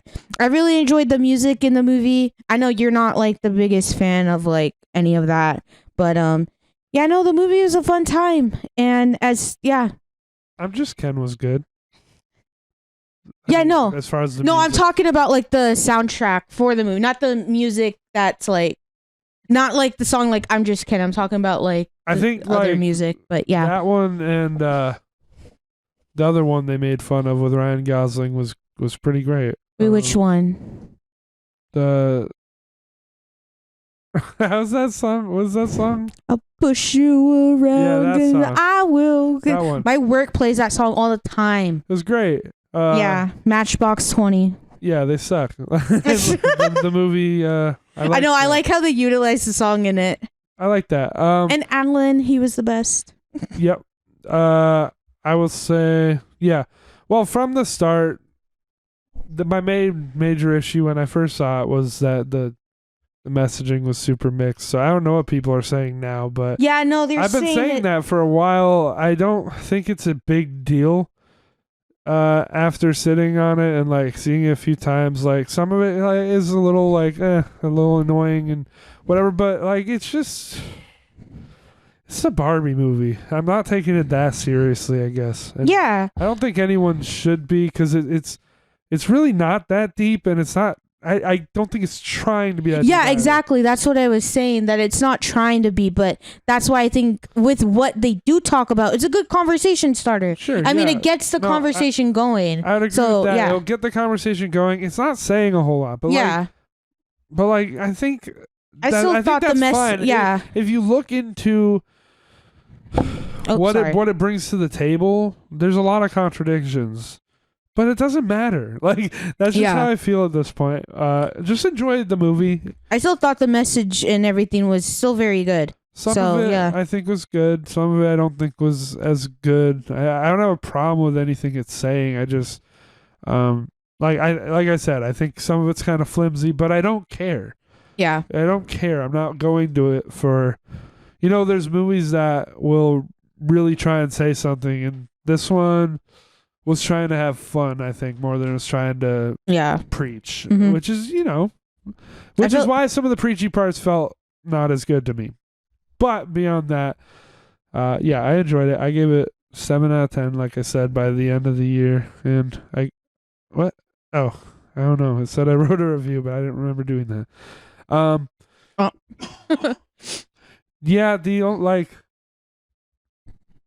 What didn't work for me, sometimes the humor didn't land for me, but like also it was a lot more of it did land for me than I thought would. Sublime. Yeah, I like I don't think it's funny like at the start when she says like I've been thinking of dying or whatever. Like I can tell it's supposed to be really funny, and it just falls flat. I thought Barbie was so real for that.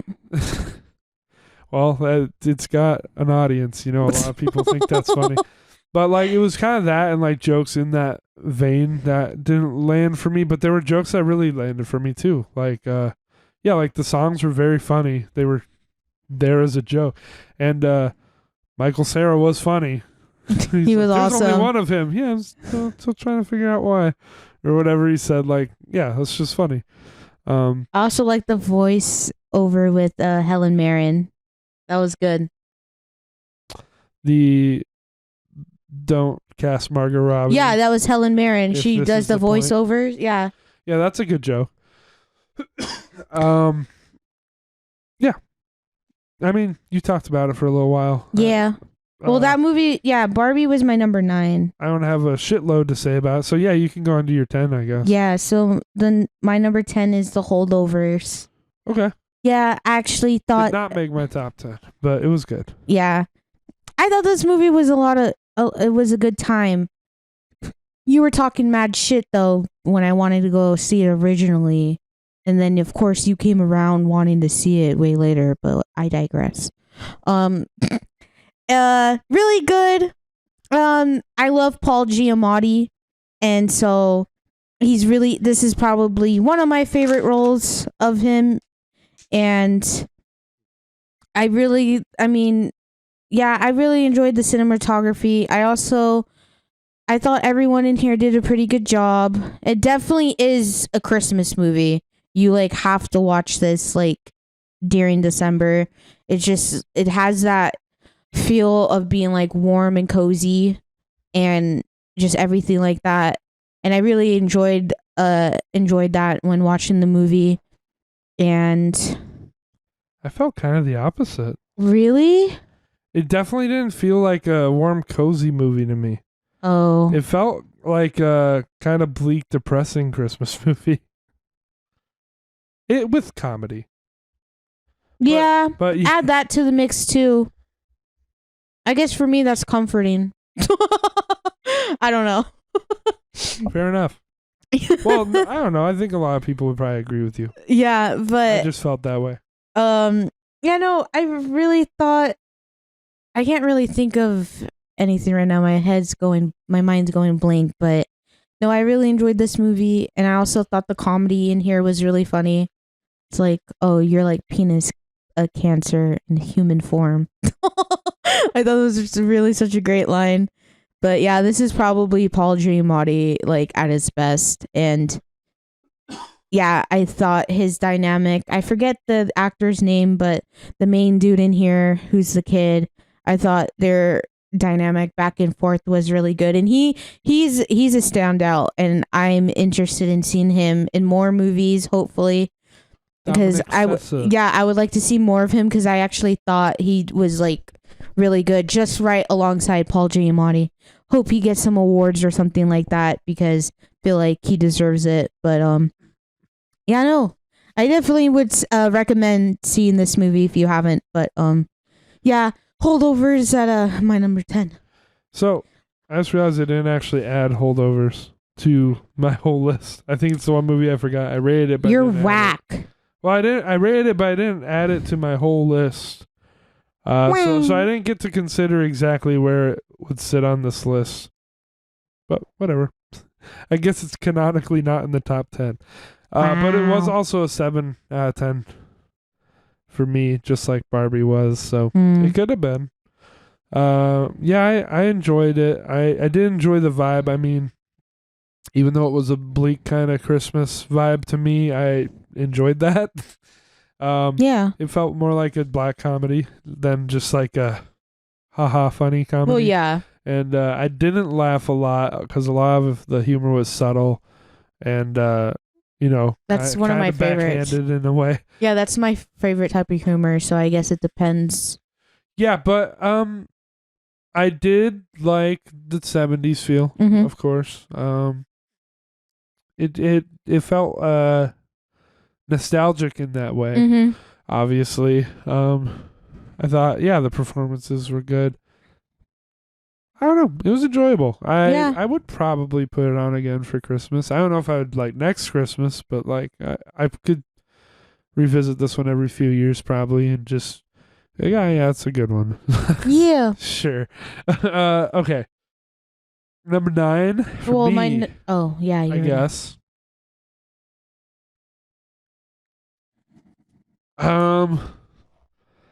That one ended up being Godzilla Oh shit. -1, which is that on your list? It's probably, No, I didn't even put it on my list. okay. But I really did enjoy this one though. I love Godzilla. He's my favorite. Okay.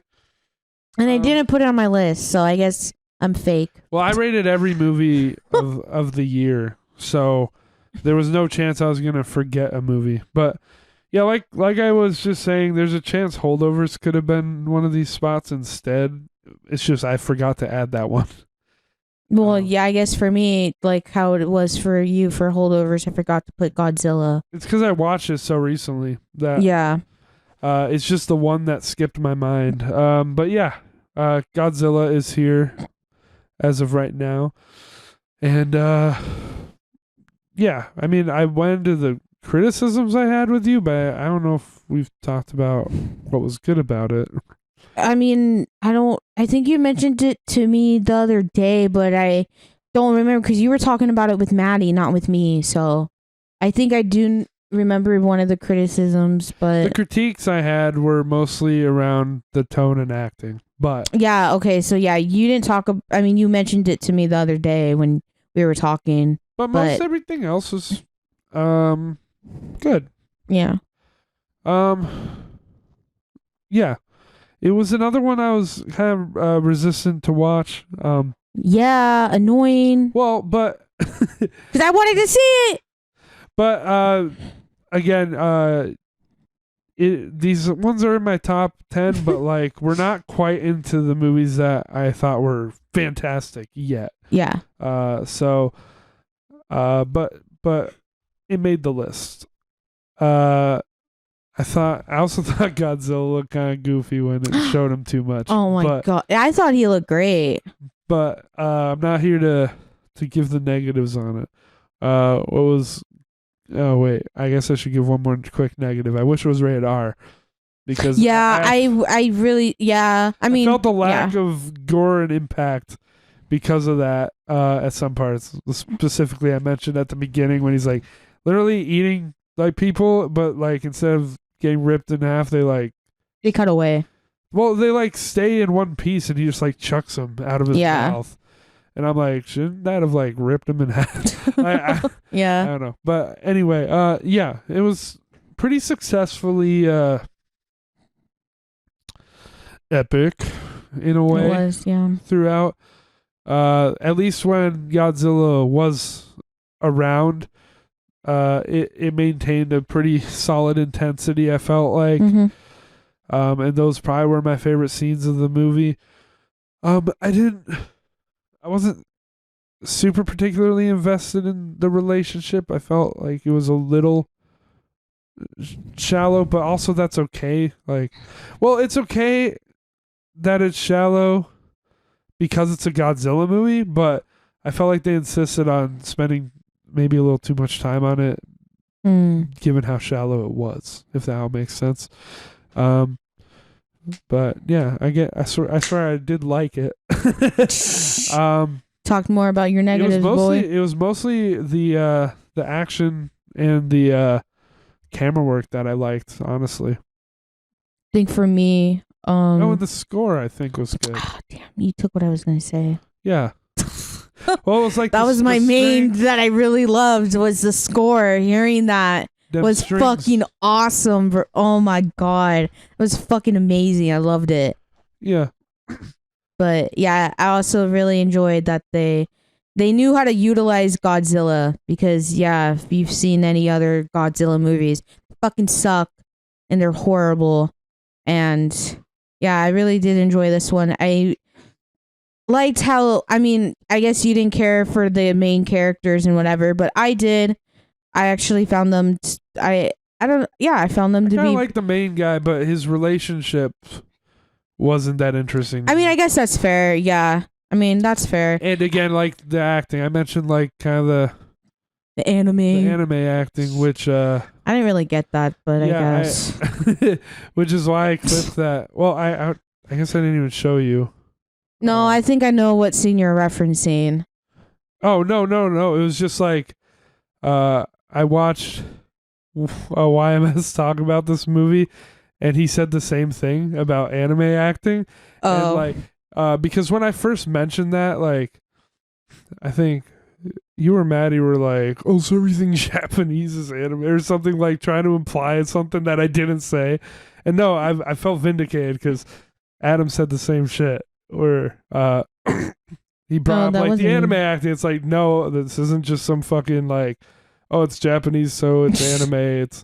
It's just that literally, like, other Japanese movies don't do this, but this movie did. It had like over the top kind of. He was like banging his head and like kind of like screaming and even like kind of making anime faces at points. Like, it was just a little weird against the tone, which is more often than not pretty serious. Mm-hmm.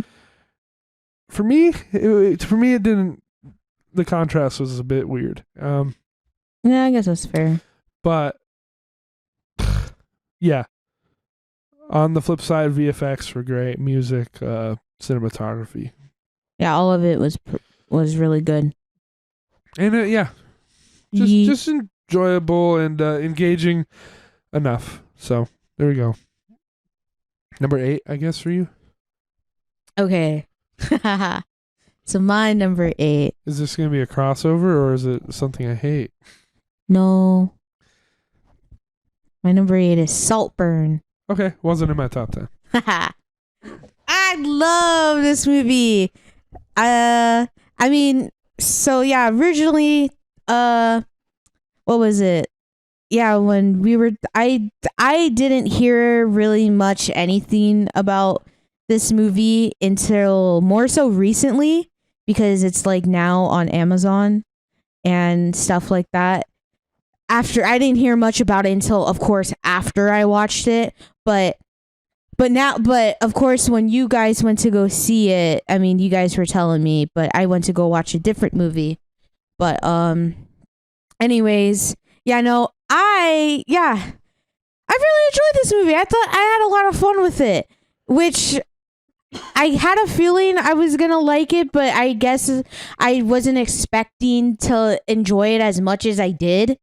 You didn't want to see it that night. Yeah, no, I didn't want to see because I was reviews. I wasn't really interested. I mean, people were saying some weird shit that I don't understand about the movie. Well, not just that. I just wasn't interested because you read. I mean, you guys just read. I mean, I wasn't paying attention when you guys were reading the reviews because I was like, whatever. But you guys read me what the film was about, and I was just like, okay, I don't care. And plus, I didn't see any trailers for it and anything like that. So yeah, I just wasn't interested. I wanted to watch the Hunger Games movie at that night. Anything because I was familiar with that, but. Anyways, yeah, no, I had a lot of fun, and I think, yeah, the cinematography in here was really good.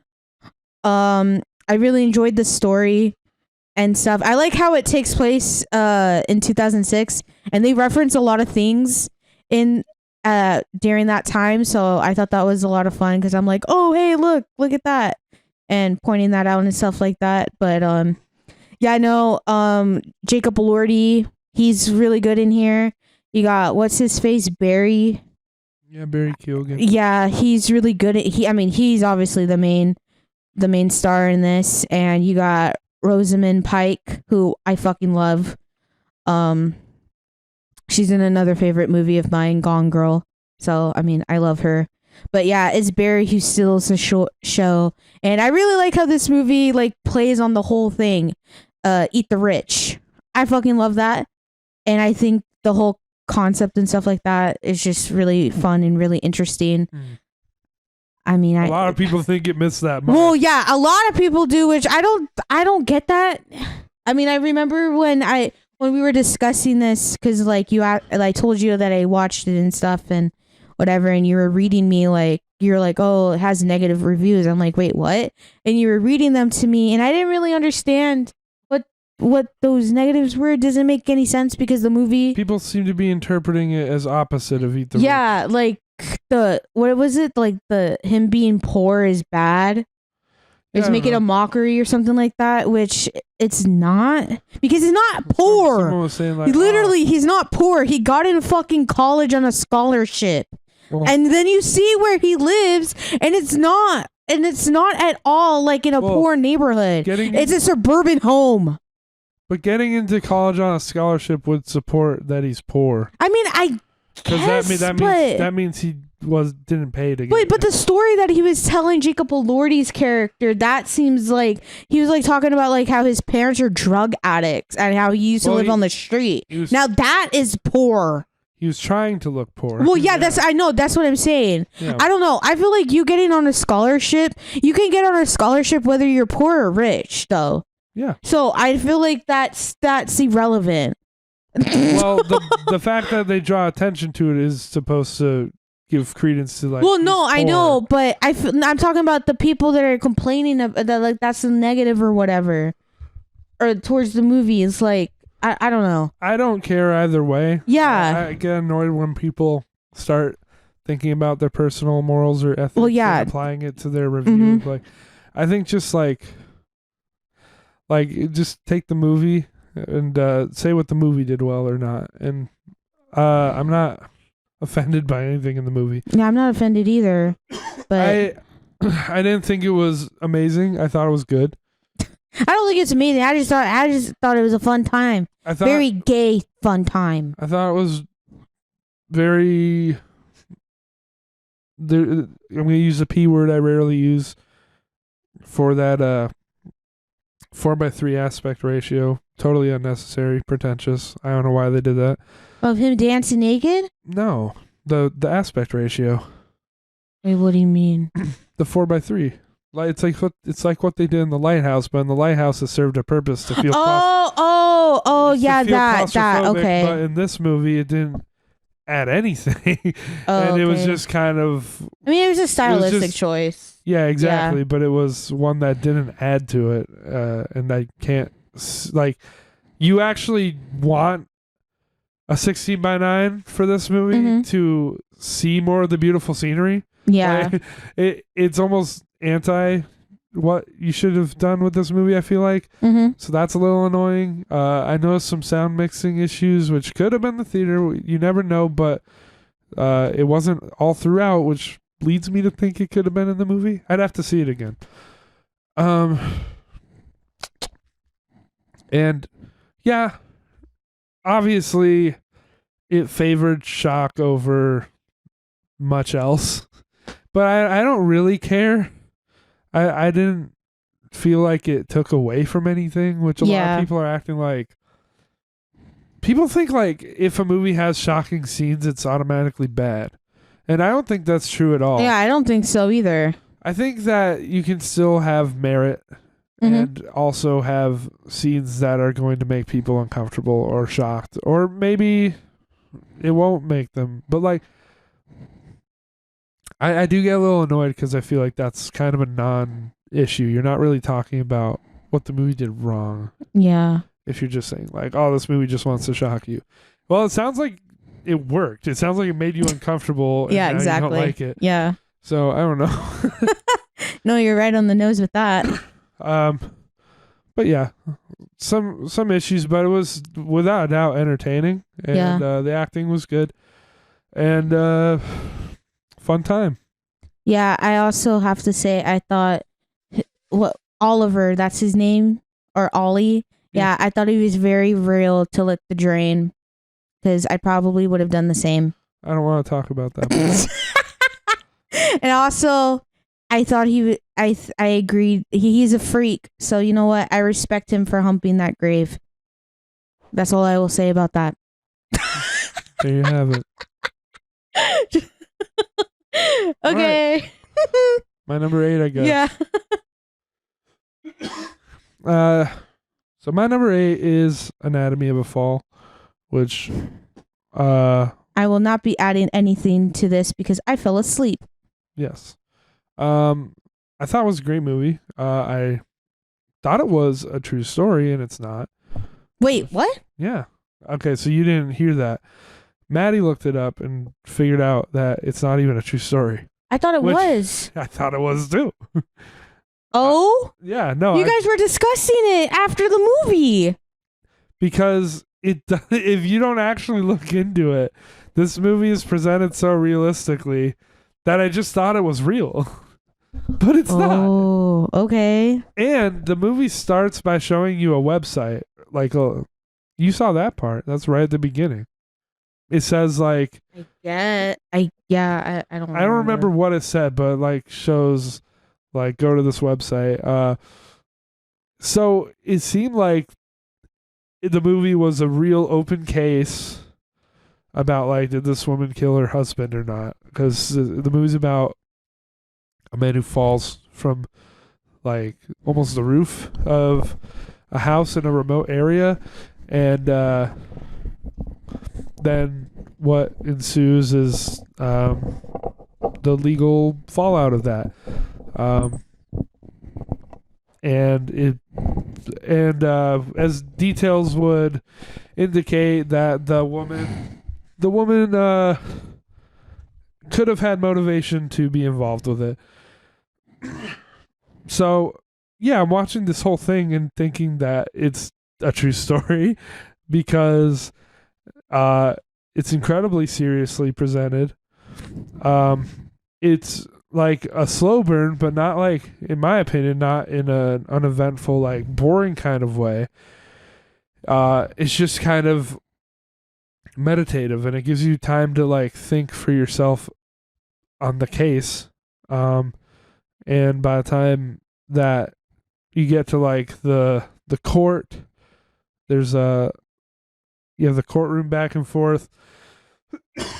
It feels like there's a lot to think about, and kind of just, I don't know, a lot of things come together to make that made me think that this was a legit case, especially the ending where spoiler, it's like unresolved at the end. Like you see how things play out, but you never get a solid answer of if she did it or not. So that felt very real to me, because a lot of court cases you never really find out. You just find out what the court decided. Yeah. So it wasn't sensational like that. It wasn't like so Hollywood in that way where it felt like exploitative of anything. So fucking hell, yeah, I thought it was real. And I only respect the movie more after realizing that it's not, because I'd like to see what else like this director or this team could pull off. Like maybe this is the people who should have made May December. I don't know. Yeah, maybe. Taking it very seriously and seeing like what actually could have been interesting with that movie. But yeah, of course it was extremely well acted, and well shot. And I don't know. I don't have to delve into the story anymore. It convinced me that it was a true story. It's a good movie. Great movie. Yeah. Number 7 for you, I guess. Yeah, so my number 7 is Bottoms. Not on my list. But I did bring it up. Oh? Yeah, I brought it up to a 6 out of 10 because I had it a 5 out of 10, and it kind of had the Barbie effect where I was like, you watched it again? No. Oh, no. okay. But I just thought about it enough. Oh, okay. I was like, you know what? It was kind of fun. So you came around. Yeah. A little bit. I don't love the movie, but it's good. It's fun. It's got my soft thumbs up. Go see it. Yeah. You can explain why you love it. Well, I mean, yeah, when we went to go see it, I was excited to not excited, but I was like, ooh, Bottoms. Like, yeah, I was definitely curious to see what this movie was about. And I mean, had a feeling I was going to come out having a fun time with it, but I was not expecting to be on the verge of tears throughout the whole goddamn movie. And I've seen this movie twice now, and holy shit, it is so good. It's really funny, and there's a whole bunch of memes about it now, like memes 1, memes 2, like I love it. Oh, sorry about that. Anyways, yeah, it's really fun. It feels kind of like, it's really weird to not weird, but it kind of feels like a 2000s movie, like an early 2000s movie, like rom-com or comedy, you know. Yeah, but in a modern time, and I definitely appreciated that. And the whole movie is like really chaotic and just really fun. Like there's like the humor is just really funny. It's just a really fun time, and just everything. There's also like a whole bunch of things in the background, like and stuff. Like there's a scene where it takes place in the classroom, and like there's a whole bunch of stuff going on in the classroom, and you see like one of the football players in a cage sitting in the back. And there's like people like talking like mad shit in the background, and like everything. It's really good, and everyone in the movie is like fucking fantastic. The way that they utilize, like there's like this whole scene in the, what is it, kind of like towards the end of the movie, it's like over dramatic and stuff, and they like play Avril Lavigne. Like it's just so funny, and just yeah. I'd say go check it out or anything, or don't. Up to you. Do whatever you do, you know. But yeah, yeah, Bottoms at number 7. All right. Yeah. Cool. I guess my number 7 then. Yeah. This one I'm calling underrated movie of the year. Ooh. Well, you saw it. Royal Hotel. Hey, which one? The Royal Hotel. You don't even remember seeing it. Oh, wait, is that the two girls in Australia? Yeah. Oh, okay. Yeah, no, I didn't put it on my list. Sorry. Yeah, I'm calling this one underrated movie No, of this the one year. was a good one. Especially looking at the reviews for it, they're kind of middling, and I'm surprised. I think this, Oh, wow. this was one of my favorite takes on like the trendy kind of feminist movie thing that we're getting lately. Because I think a lot of them can be kind of underdeveloped with what they're trying to say, and I think this movie felt very just like it was show and not tell. I felt you see like a very real situation go down where these two women they're in Australia working at this place called the Royal Hotel, which is a bar pretty much dominated by like bunch of men. Like, yeah, working men, biker, or I don't know if they're biker men, but like, yeah, like guys who work with their hands and whatnot. We manly men. We work with our hands and we drink beer after work. Yeah, that. And so they end up having to put up with a bunch of douchebaggery, and it's very small in scale. Yeah.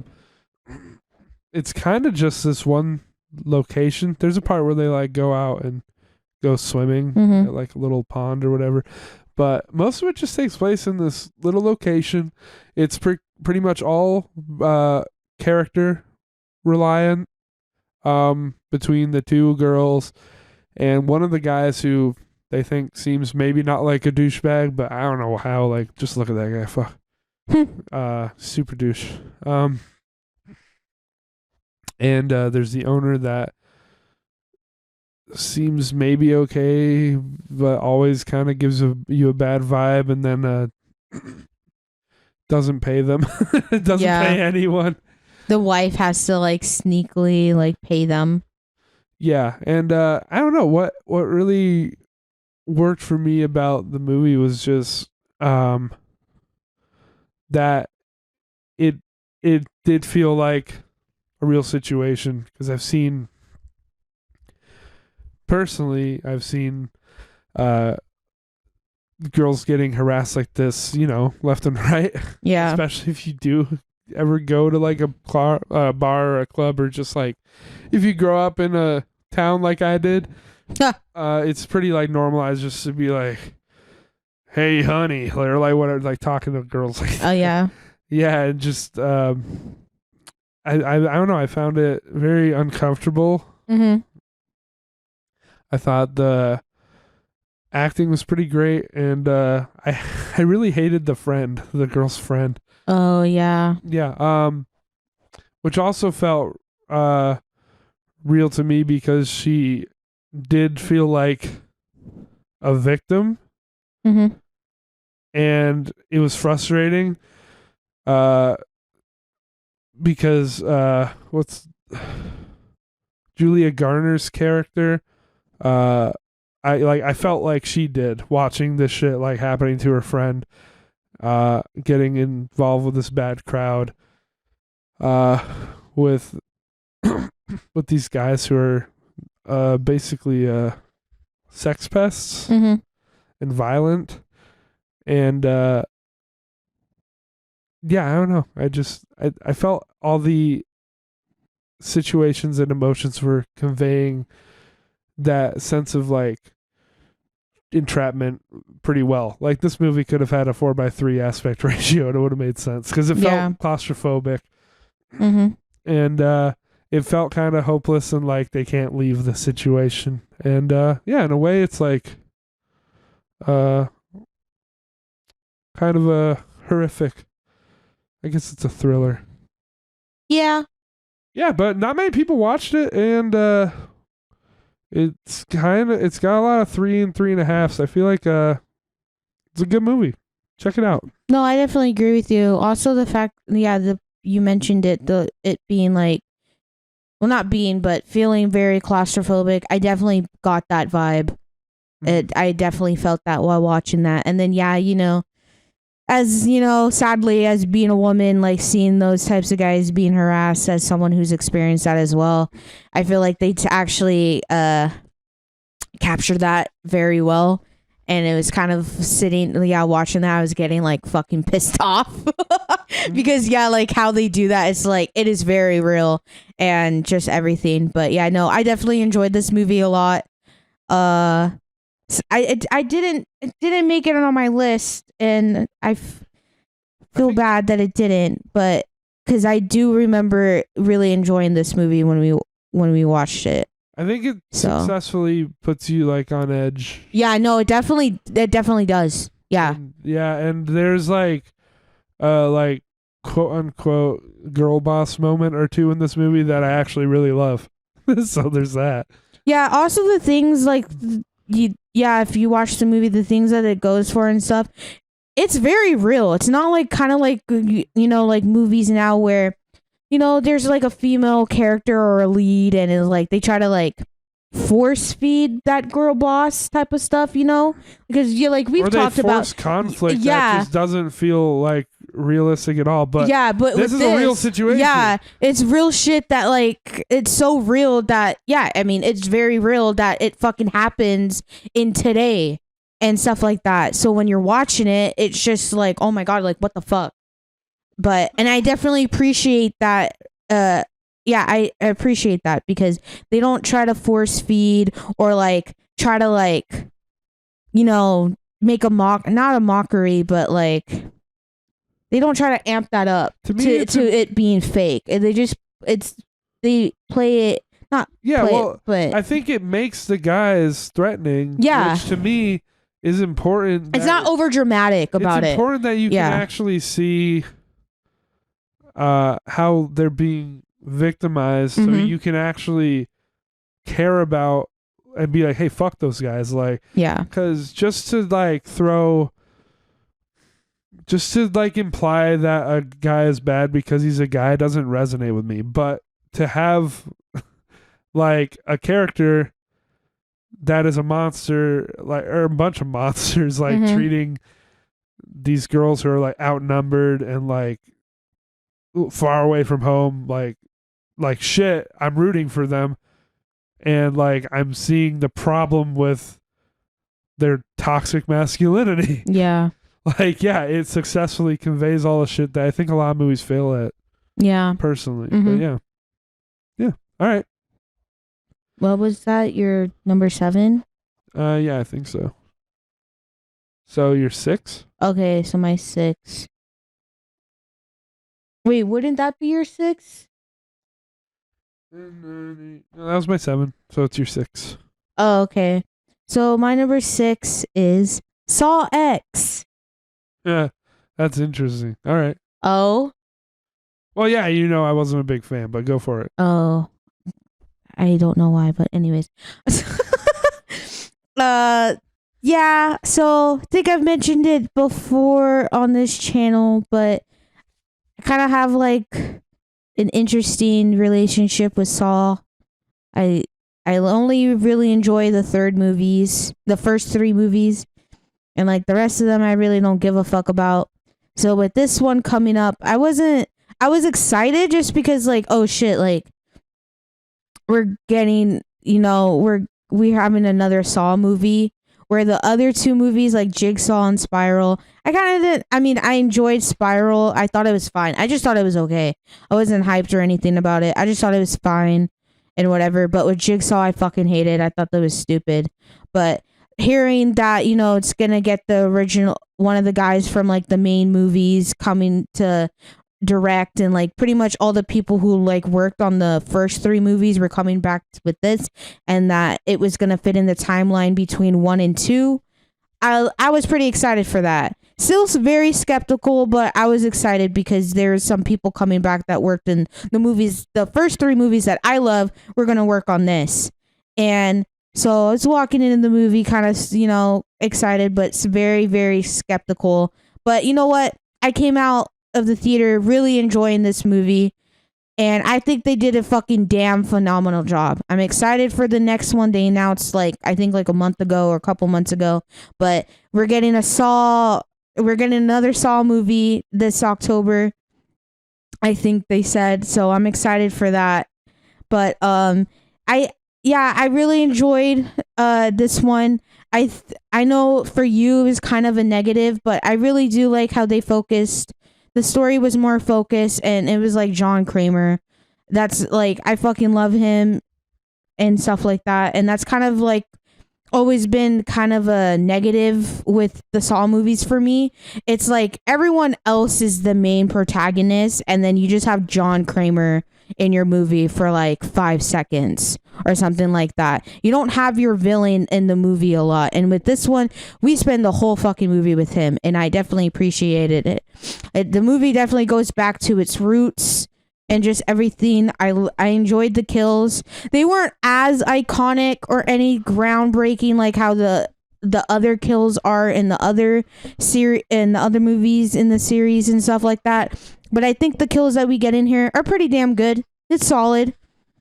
I really enjoyed the relationship that they showed between. They go more in the depth with John and Amanda, which I liked, and everything. And I thought the story was fun and everything. Though I can't mention the negatives, like how the fuck did John not feel them not cutting his brain and stuff like that and whatever. But aside from that, I think the movie was really fun, and I'm glad that the movie went back to its roots and stuff like that.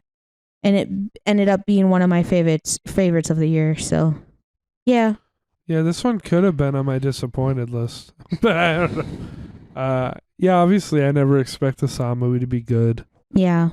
But this one wasn't fun to me. I think the first half was really bad, really comically bad.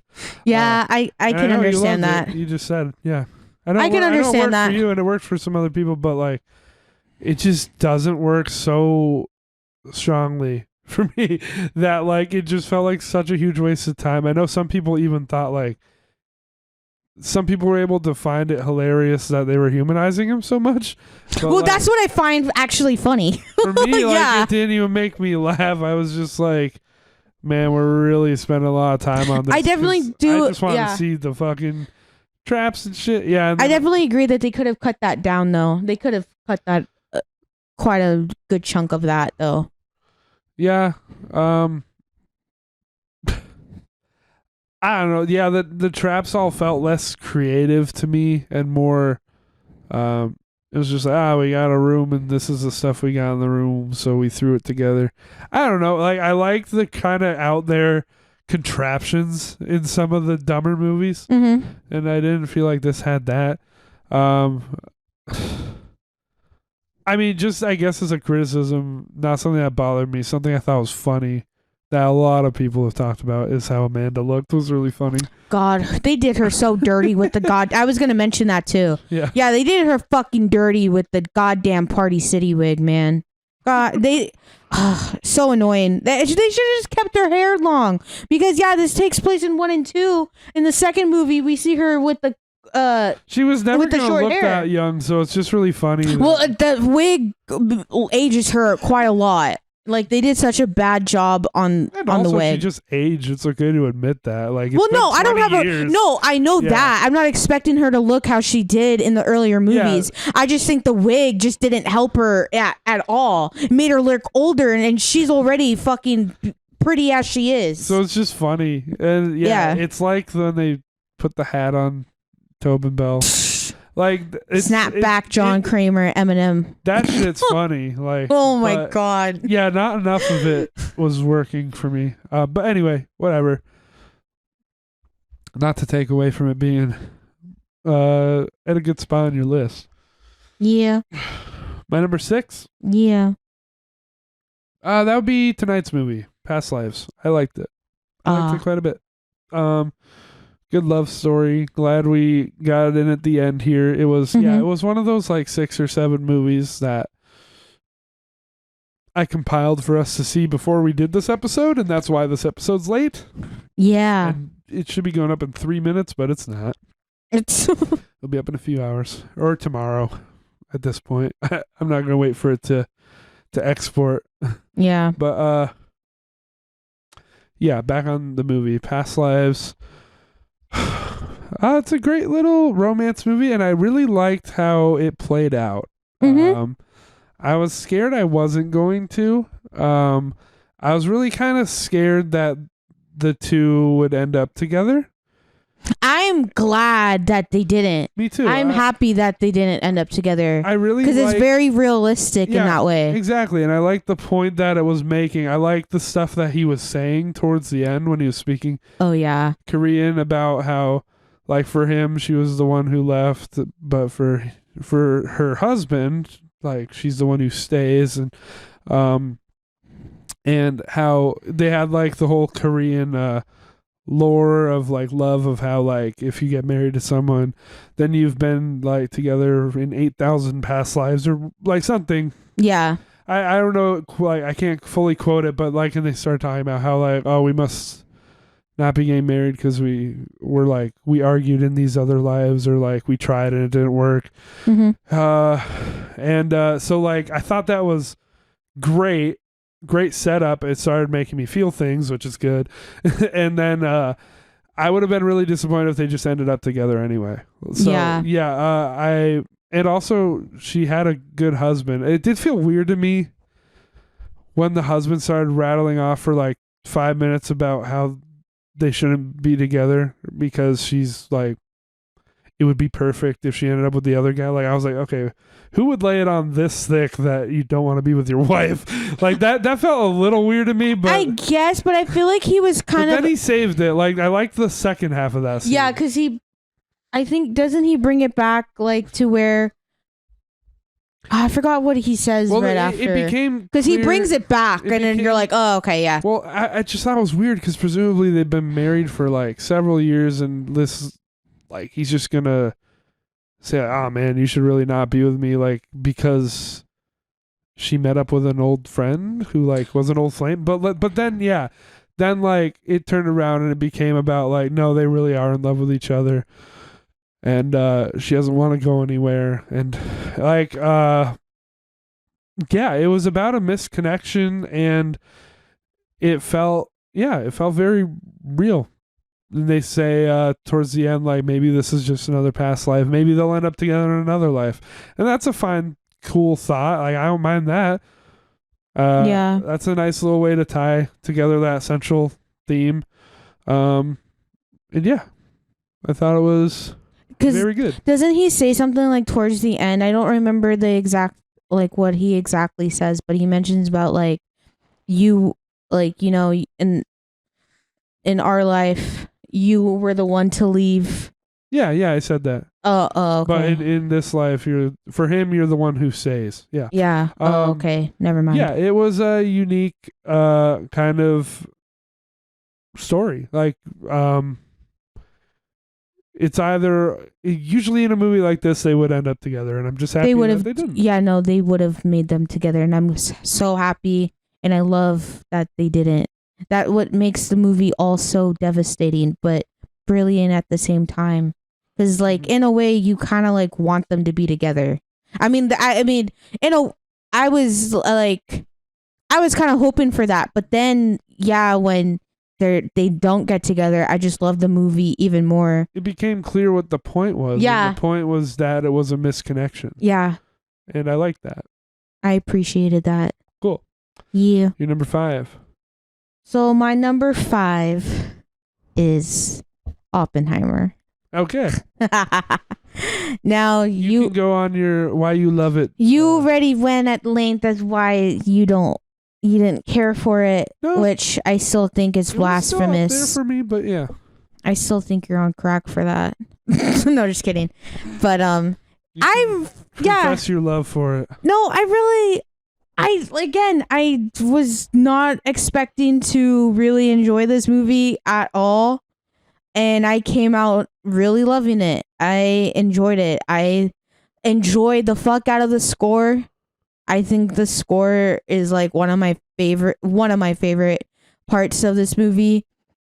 I like the quick whip the quick whip dialogue. That's like my favorite type of dialogue, but if that's not yours, then that's fine. So it depends. So far, you like the things I didn't like. I thought the Yeah. score was too in. I think Yeah.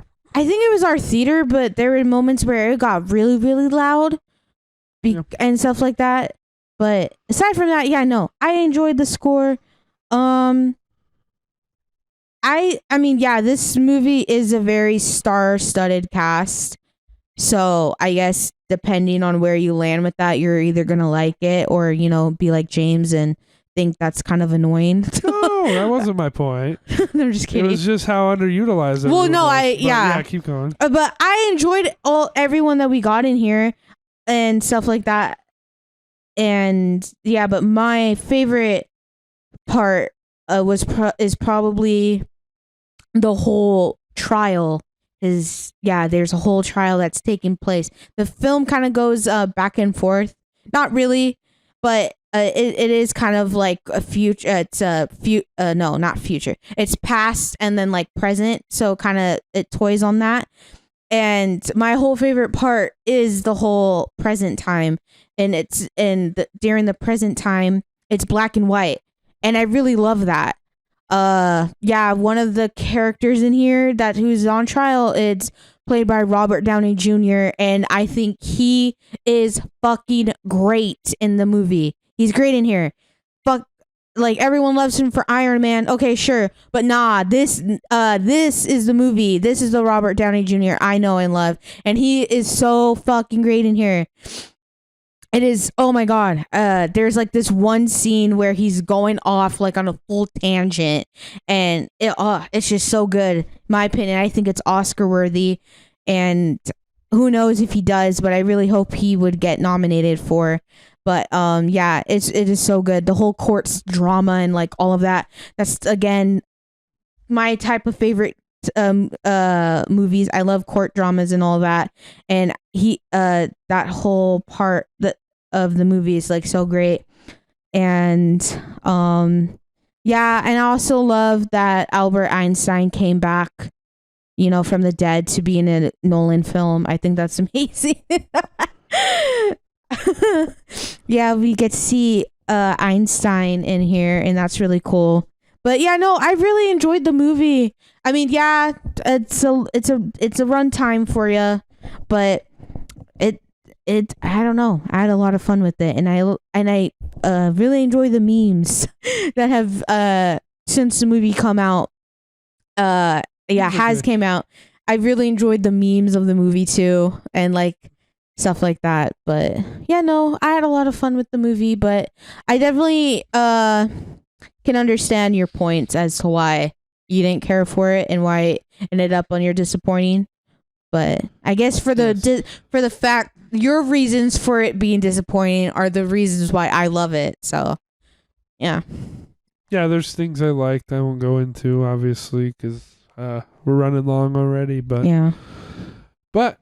yeah, I'll reiterate one more time. It was just below my top 10, so didn't hate it.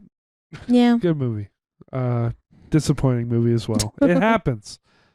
We're out here. No, all right. Yeah. Okay, my number 5. Yeah. That's All of Us Strangers, which we missed the start of. That's another one we watched. Fit in towards this last week. Another love story, gay one. Ooh, we love the gays. This one, I don't know. This one emotionally resonated with me.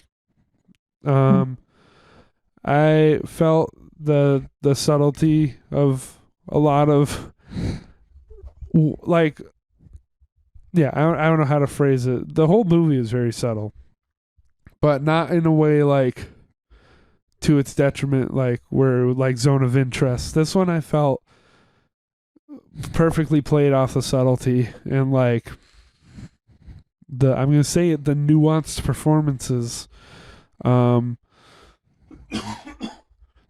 where nothing's too in your face. It's a very interesting concept, and I'm really upset that we missed the first like 5 minutes or whatever, because I want to know if there was some very key like context.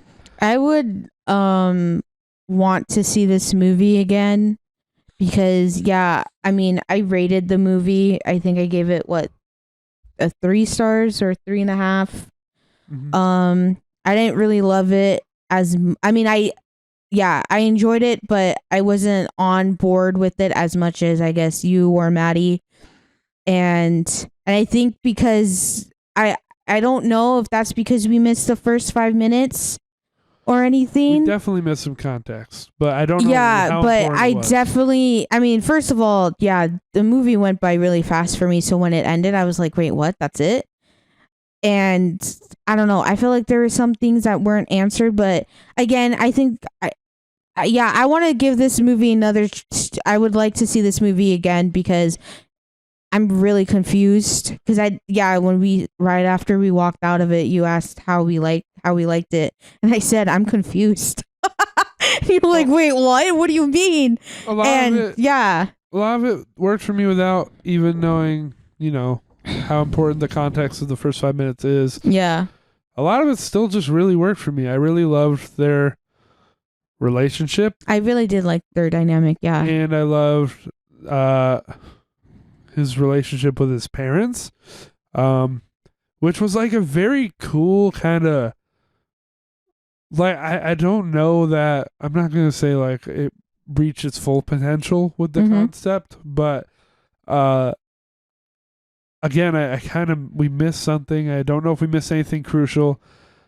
I feel like if I didn't know like the synopsis going in, I wouldn't have realized for a little bit that like his parents were supposed to be dead because he just shows up at like the house, and then it becomes obvious through their dialogue that like his parents have been dead for 20 years, but he like the main character encounters them as if they were the same age they were when they died in a car crash like 20 years ago or however long it was. I don't even remember the plot synopsis of you reading it, so I actually walked into the movie blind. Okay. Well, yeah, but you could pick up. Well, no, I picked it up very easily. Yeah. So yeah. But I don't know how, unless there was a bit more context, I don't know how you would know immediately what's going on. Unless you're just supposed to figure it out through dialogue, which I feel would like be easy enough, and I like that. I like that approach to it. Mm-hmm. But yeah, I mean, I like him talking to his parents, especially. I think the scene with him coming out was very realistic. Oh yeah. To his mom and how she reacted, and that scene got to me. I love how the dad is obviously still a little old fashioned, but he's more accepting. Yeah. And I like how he stands up for himself, like how he's very comfortable with who he is. And I don't know, I just really believed the performances. Mm-hmm. And I thought everything was very like kind of gently handled, gracefully handled. Just everything, like pretty much the script, the performances, and yeah, at the end, I am with you. At the end, I was also quite confused. Is what I think you're referring to about what is his name? The actor. Paul Mescal. Yeah, him. I think we were all a little confused because big spoilers, like he's found to have committed suicide at the end of the movie. Um, and unless there was something that heavily hinted that he was super depressed at the beginning, it did feel pretty out of nowhere. So again, could be because we missed some crucial context. Either Yeah. way, once you see our main character like talking with the ghost, I loved it again. Like I loved him talking with the ghost, like he was talking with his parents' ghosts. And I especially loved the last shot and the way the zoom out and like the stars and everything. It just felt like a very like that's the kind of whimsical I like. Yeah. Where it feels just kind of magical. But it doesn't feel like fucking cheesy, I guess, or like smarmy. It feels very genuine. Mm-hmm. Like, yeah. I don't know how well I can explain it, so I'll just leave it at that. But I really, really, really was in love with the vibes of the movie, the tone, and just the character. Yeah, Yeah. all of it was really nice. Great movie. And just slightly beat out Past Lives for me at this point. But we just saw Past Lives tonight. So. Yeah. All right. Number 4. Okay. So my number 4. We've got to have some crossover towards the top, I think. Yeah, maybe. Definitely. Yeah, probably. What do you have? Okay, so my number 4 is Spider-Man Across the Universe. Okay, that's not the crossover, but go for it. Yeah. Love this movie. I've seen this movie fucking 7 times already. Crazy. Yeah. Saw it once. Yeah, no, I saw it 7 times. Well, yeah, no, I watched it 7 times, but yeah, dude, I had a lot of fun when we watched. I know you guys didn't. You were mad I at liked it. It was a 7 for me. It was just a lower 7. Well, I know Maddie really didn't like it. Yeah, she did. Yeah, but liked it more on the first one, that's for sure. Yeah. You go. I had a lot. Yeah, this one is definitely. It's so hard because I really love the first one, and I really love this one. They're both a 5 out of 5 for me, but I mean, as of I think they're both goated. They're both great in my opinion, and I love them both. But I have to say, second one is better than the first, and I love the music. I have a couple of the songs from the soundtrack like that I constantly listen to, and I know you're not the biggest fan of the music and stuff like that, but no. I have it on repeat on my Spotify and stuff, and like the animation, just the story, just everything. I think Miles is really great in he's such a fun character. And just everything, just everyone, my man, Spider-Punk, he has my heart. I love him. I mean, I don't want to. I thought the Spot is such a really good villain who's played by Jason Schwartzman, who is also he had a run this year. He was in this, he was in Asteroid City, and then he was in the Hunger Games movie. Boy was on a roll this year. But I thought he was really good as the Spot, and can't wait to see what that's gonna bring into the next movie. And just the animation really is what steals the show for me. And also the story. I thought the story was was definitely good. I mean, it does kind of play of doesn't bother me, but I guess there's criticism to say that it kind of plays on the sequel, and then it kind of cuts because it's the middle of the movie of a series, and so you got to wait till the next one kind of thing. But I think for the most part they get the story down and everything like that. And I haven't gotten bored because I watched this movie already 7 times and I haven't got bored with it. So, that is my number 4. Dang. Yeah.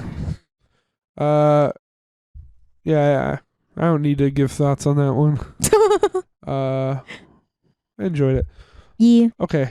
But now we have crossover, which means one of my top 4 didn't make your top 4. But I think I have to believe 3 out of my top 4 did. Okay. I guess we'll see. Maybe I'm wrong. This one definitely did. My number 4 is the Iron Claw. Oh, okay. That's my number 2. Okay. So you can talk first. No, you can go. No, it's your number 2. Oh my gosh, you can talk. It's yours. I don't mind. You go first. I mean, you got probably more to say about it. Yeah, but you can go. I don't. It's just go. Okay. I was surprised by this one. Not that I thought it would be bad, but I definitely didn't like the trailer. And I thought the movie was great. Tragic.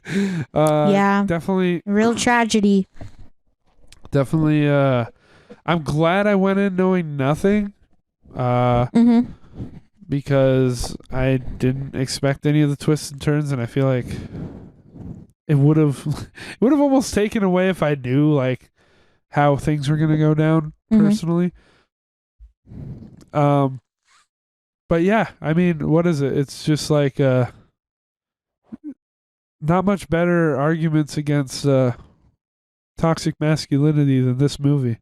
Oh yeah.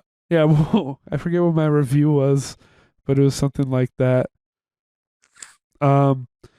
It's about a family, a dad, a mom, 4 and brothers. 4 kids, 4 brothers who are all going in the family business of wrestling.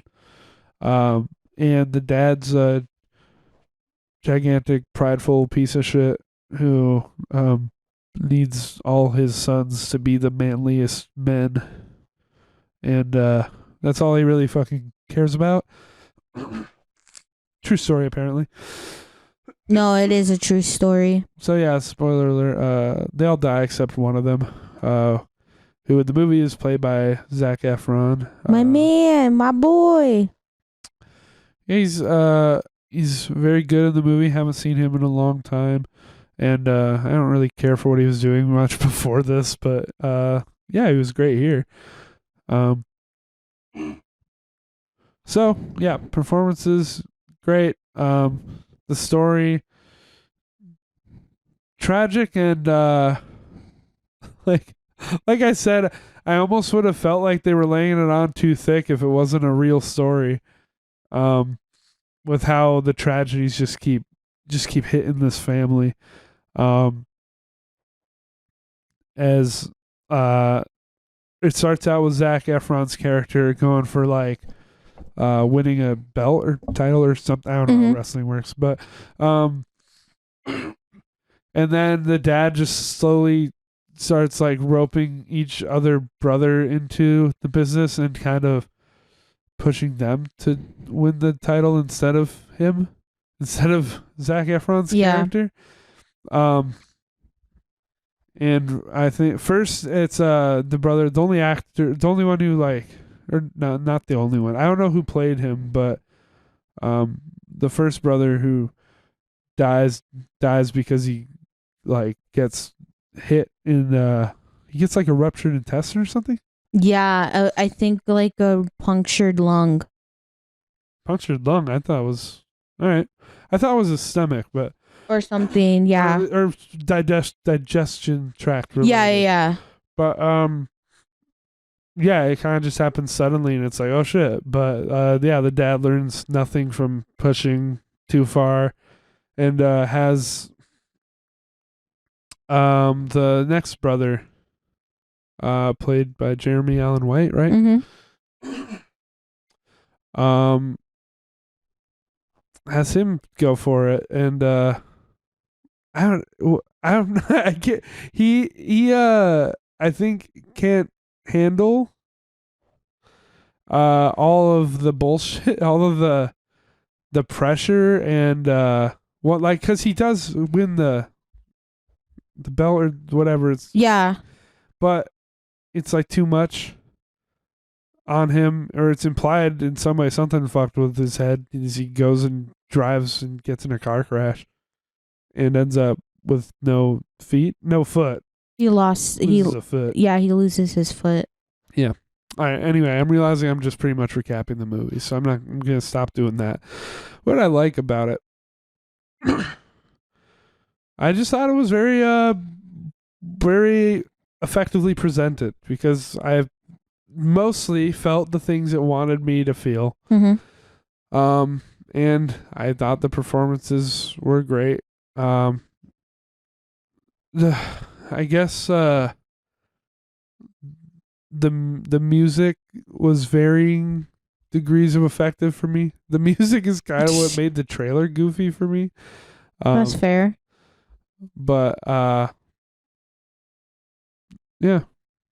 I don't know.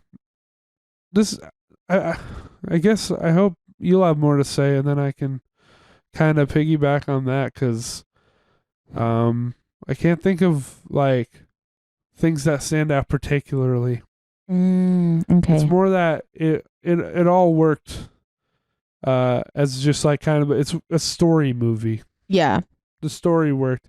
It wasn't like going out of its way that I can remember to have like beautiful cinematography. I mean, there is great cinematography in this movie.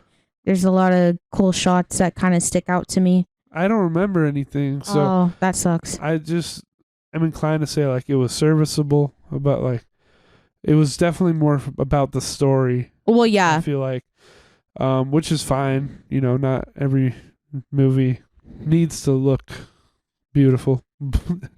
It didn't look bad.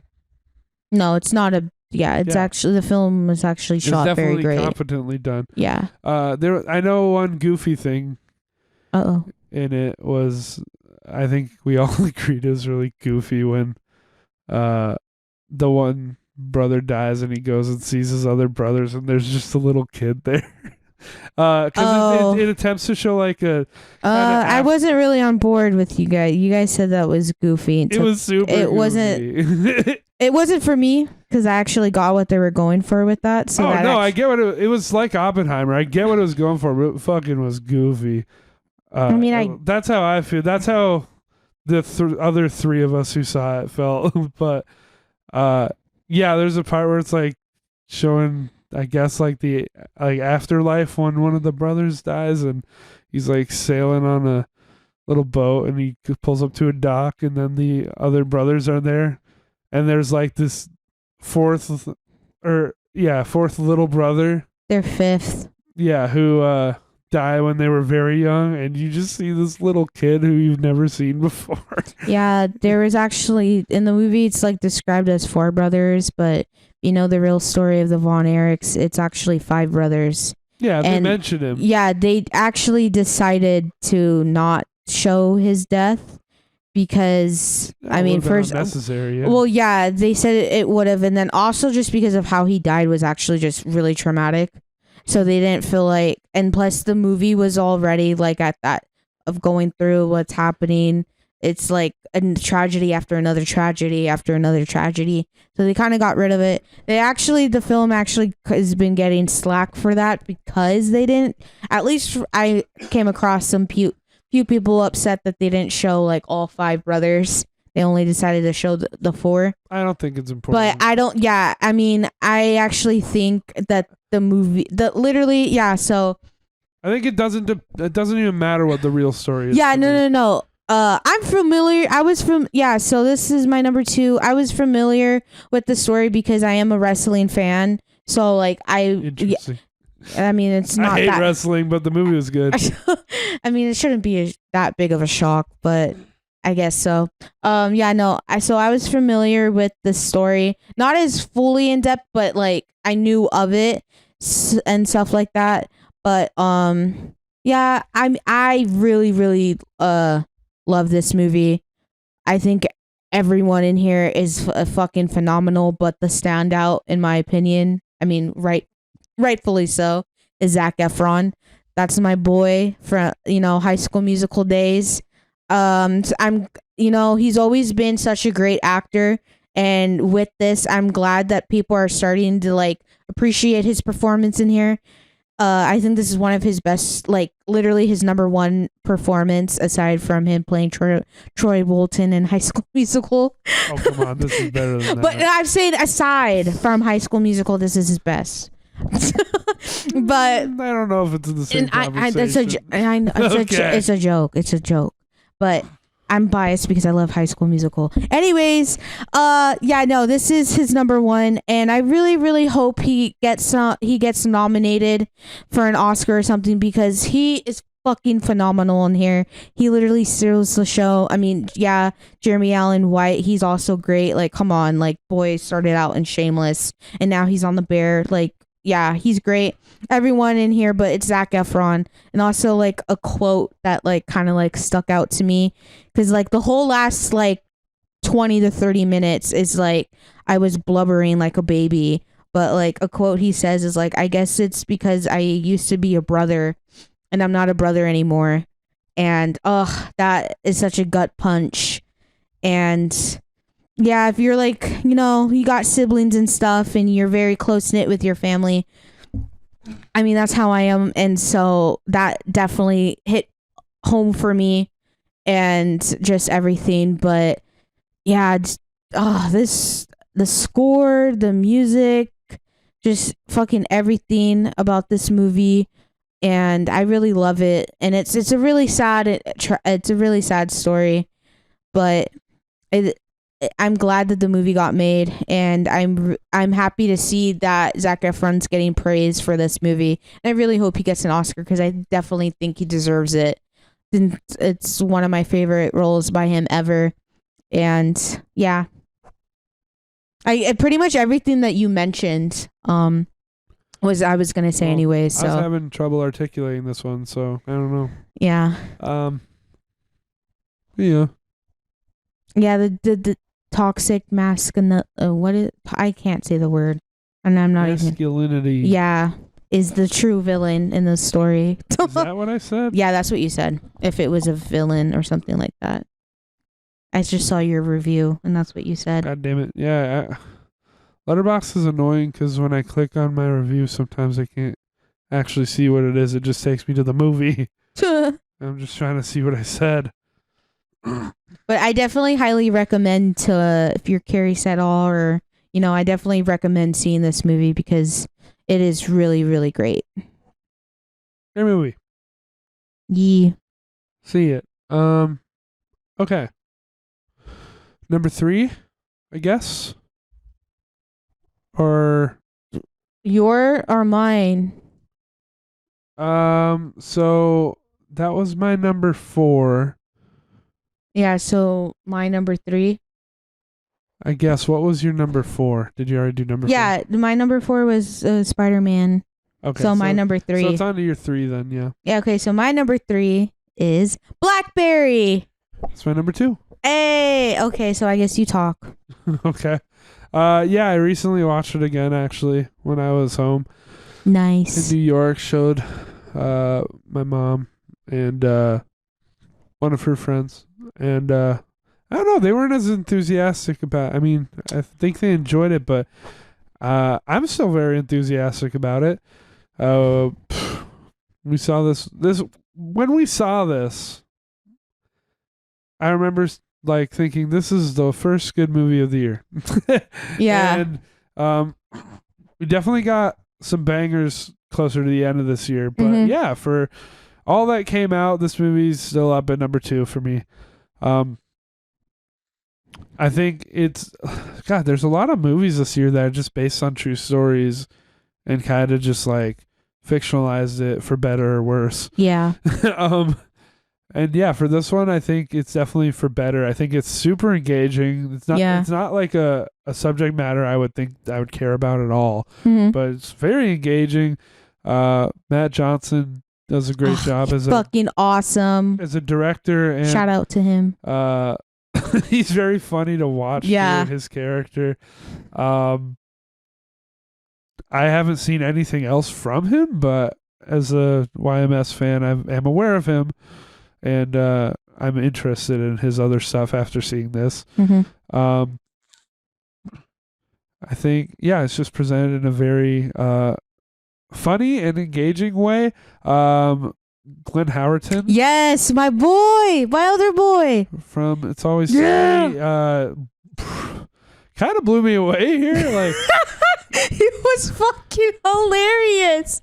What does he say in like, I'm from Vandaloo, where the vampires live. Waterloo. Waterloo, where the vampires live. My favorite line when And then I the camera zooms in on that guy's face. my favorite thing when rewatching it, and I think I laughed in the theater when we saw it too, is when he's like on the phone at the phone booth, and I think was Jay Baruchel's character, who also did great too. Yeah, he was Loved him. also amazing. Yeah. Mike he says like they're talking about how their phones won't be capable of doing something, and like how it'll do something weird and then like Glenn Howerton on the other end of the phone was like, well, I'm about to do something weird if you don't like fucking figure this out. It's just like, it's not funny when I say it, but the delivery and just like that scene is so funny, but also like he portrays it so well. Like, It's like a whole. he's so angry. He's gets- yelling throughout the whole movie. It's like a whole fucking. However long this movie is, yeah. 2 hours. So it's like a 2-hour bonus episode of Always Sunny in Philadelphia, because it's just Glenn fucking yelling the whole fucking time and yelling fuck. He is, And it's fucking amazing. He is so good. he's incredibly watchable. Yes. And for as big of a piece of shit as his character is, he's incredibly watchable. Everyone in the movie is pretty incredibly watchable. Everyone, this whole movie is fucking amazing. It's hilarious, and also like the camera work is kind of like. And it is an interesting story once Yeah. you like. It doesn't seem like something that you would find interesting or engaging, but given the right presentation and obviously some fictionalization, it's very it's an easy watch, and it's enjoyable watch, and the camera I work. recommend it to anyone. Yeah, the camera work is kind of like The Office, Yeah, which I really, if you like The Office or are familiar with it, that it's so good. But yeah, recommend watching it. It's amazing. yeah, I don't need to. I'll probably ramble if I try and go and say more. So I'll leave it at that. That was Yeah. my number 2. So That was my number 3. now I'm on to my number 3, I guess. Yeah. My number 3 is Dream Scenario. I still maintain that it's one of the best of the year. Yeah. I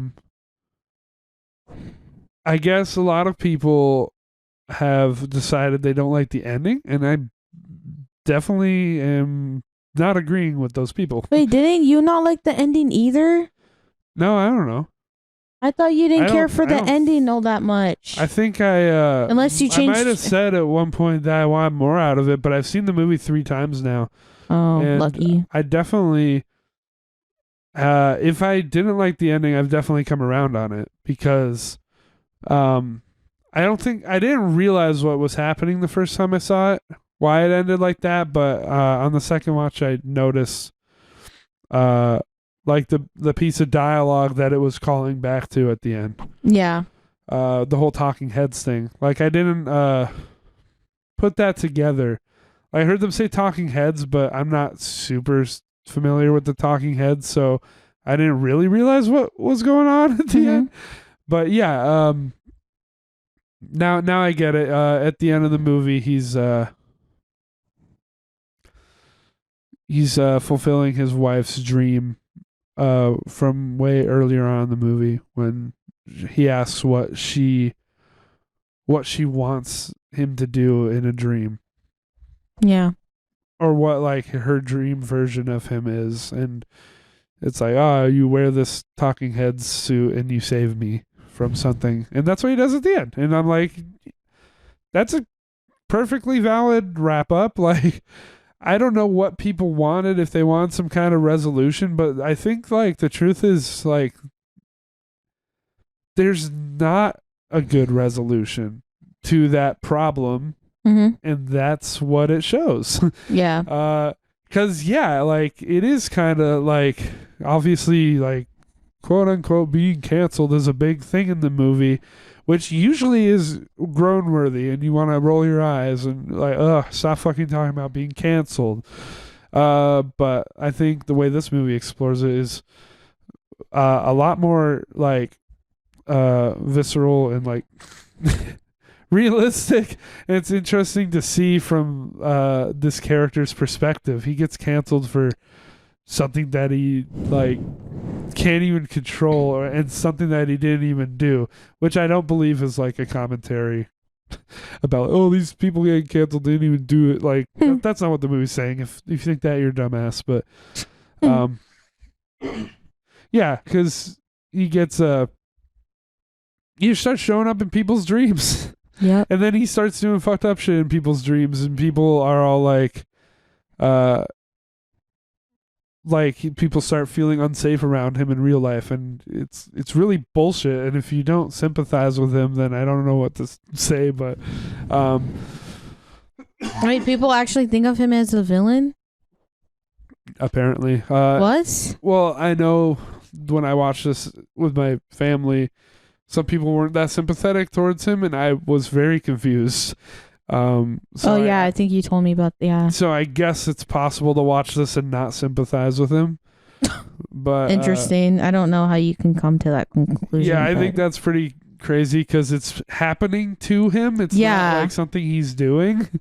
But no, I mean, I don't want to talk about. I'm making the movie sound boring. It's a very fun movie. It's a very funny movie. It's a very creative movie. And very unique. And Nicolas Cage at his best, of course. Nick Cage did a great job. Love Nick Cage in this movie. See it. One of my favorite movies of the year. It's fucking hilarious. Top 3. So I'll just cut it short there before I ramble more. So your number 2, you already said, huh? Yeah, my number 2 is the Iron Claw. Okay, so we're at number 1s. We might have the same number 1.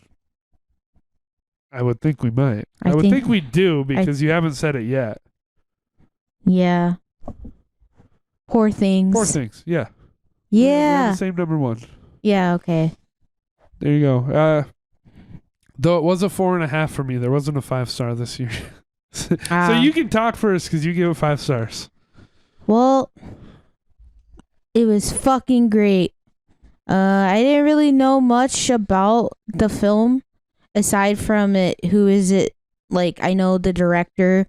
I have not seen. I know like his most notable movie is like The Lobster, and I've heard many great things about that movie, but I have yet to see it. Mm-hmm. But I know that he's a very well-known director, so I was very curious, but I went in this movie completely blind, aside from the fact that I know who was in it. I knew, Emma Stone, Mark Ruffalo, and William Dafoe was going to be in here, and that was about it. And I just came out fucking loving this movie. The cinematography, the score, the story, just fucking... the costuming, there's everything about this movie is like phenomenal. There's scenes in this movie that just me even talking about it, there's like scenes that are like playing in my head that I can picture. And this movie left the imprint on my mind. It is phenomenal. This is my favorite Emma Stone role ever. Everyone always talks about Easy A. Yeah, if that's a fun movie, whatever. But nah, this is it. This is my number 1 for her. I hope she gets Oscar nominated. She gets some awards for this. Hell, even fucking Mark Ruffalo too, because he's fucking hilarious. This movie is so funny. And he's like, there's a moment in here, a couple of moments in the movie where he's just yelling out cunt, and it's amazing. The comedy in here is like fucking top notch. You hear a baby crying, and Emma Stone's character is like, oh, I must go punch that baby. I'm sorry, but she's real for that. So real. I love the character of Bella in here. It just fucking everyone. Um, just amazing. The score. Oh my, this movie um is beautifully shot and just yeah. I really love this. Yeah, the story is what I definitely enjoy. I know you and Maddie, I know you guys really loved the movie, but I know one of the complaints was like the sex was too much. And Not the sex was too much. That what? there was too much sex. Oh, well, yeah, too much. That's what I meant. Having sex was fine. And I meant, and it was a rare movie that developed its character through sex scenes. yeah. Which love that. But yes, there's a point where it wasn't developing anything, I felt, and it was a bit much. Yeah, I guess that's fine. It didn't really bother me all that much. I think it's all fine, but yeah, I think with how the I don't know, I feel like how they utilize the sex scenes and all that. I feel like, I mean, yeah, it's kind of on par with the story, so I think it moved the movie quite well, but I definitely agree at the same time with your point on that, but yeah, it's just a great movie. I don't know what else to say. Well, yeah, I'm just gonna ramble. You covered a lot of it. Specifically, I would highlight Willem Dafoe. Yeah. I love. What was it? He burps bubbles. Yeah, it's fucking hilarious. Okay, is that what that was? Because I wasn't. Yeah. Okay. Yeah, this movie is very weird and quirky, but it works in the best way. Well, yeah, I appreciate that he got a star-studded cast and did this with it. Yeah. Like, to expose a bunch of people who are like, oh, see the new Emma Stone movie because I loved Easy A. And then you get this. And hopefully, like, a lot of people are probably like, what the fuck? But, like, hopefully you turn some people onto some weird shit. It's amazing. Yeah. I love it. But yeah, Willem Dafoe being like this science-minded guy was great. Mm-hmm. Kind of instilling into this Emma Stone's character, who is a toddler brain in a grown woman. Literally, that's what it is. The play on Tale of Frankenstein. Yeah, she grows up completely science-minded, being raised by Willem Dafoe is called God, and he's just like a surgeon who brought her to life. Yeah, no, it's awesome. So it makes for these incredible interactions where she doesn't understand emotions or the concept of like societal norms, like relationships, cheating, loyalty, or but like in a lot of ways, it's a very she's smarter than humans have turned out because she is science minded. So there's a part where she takes Mark Ruffalo's rich asshole's character's money and just gives it to poor people, and he starts freaking out. And yeah, the science brain would just tell you like, we have an abundance of this. They have none of this. We need to give them this. And that's like as far as she thinks about it. And yeah, that's the way she approaches relationships too. Like, she's like, why can't there be enough of me for everyone? I also still want to let you, whatever way she phrases it, it's funny. Like, she wants to let him fuck her still, but also this other guy. And he's just like having a mental breakdown. He's like, rip my heart out and shit on it, and the whole part's so funny.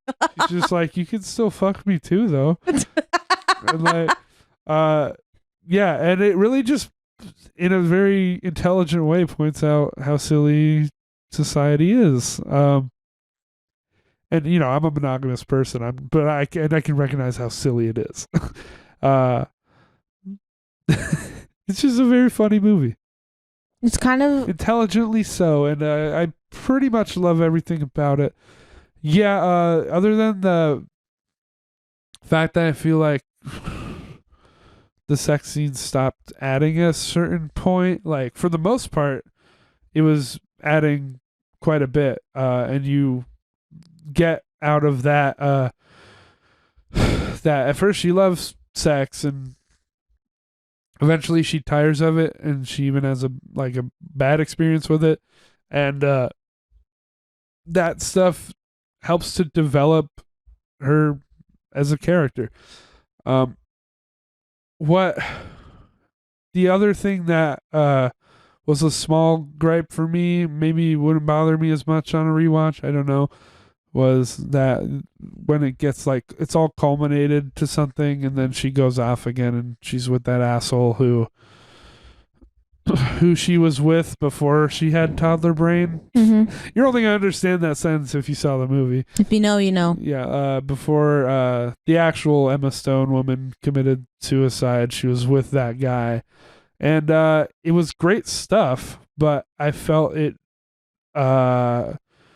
was kind of it kind of fucked with the pacing of it to me because of the way events played out.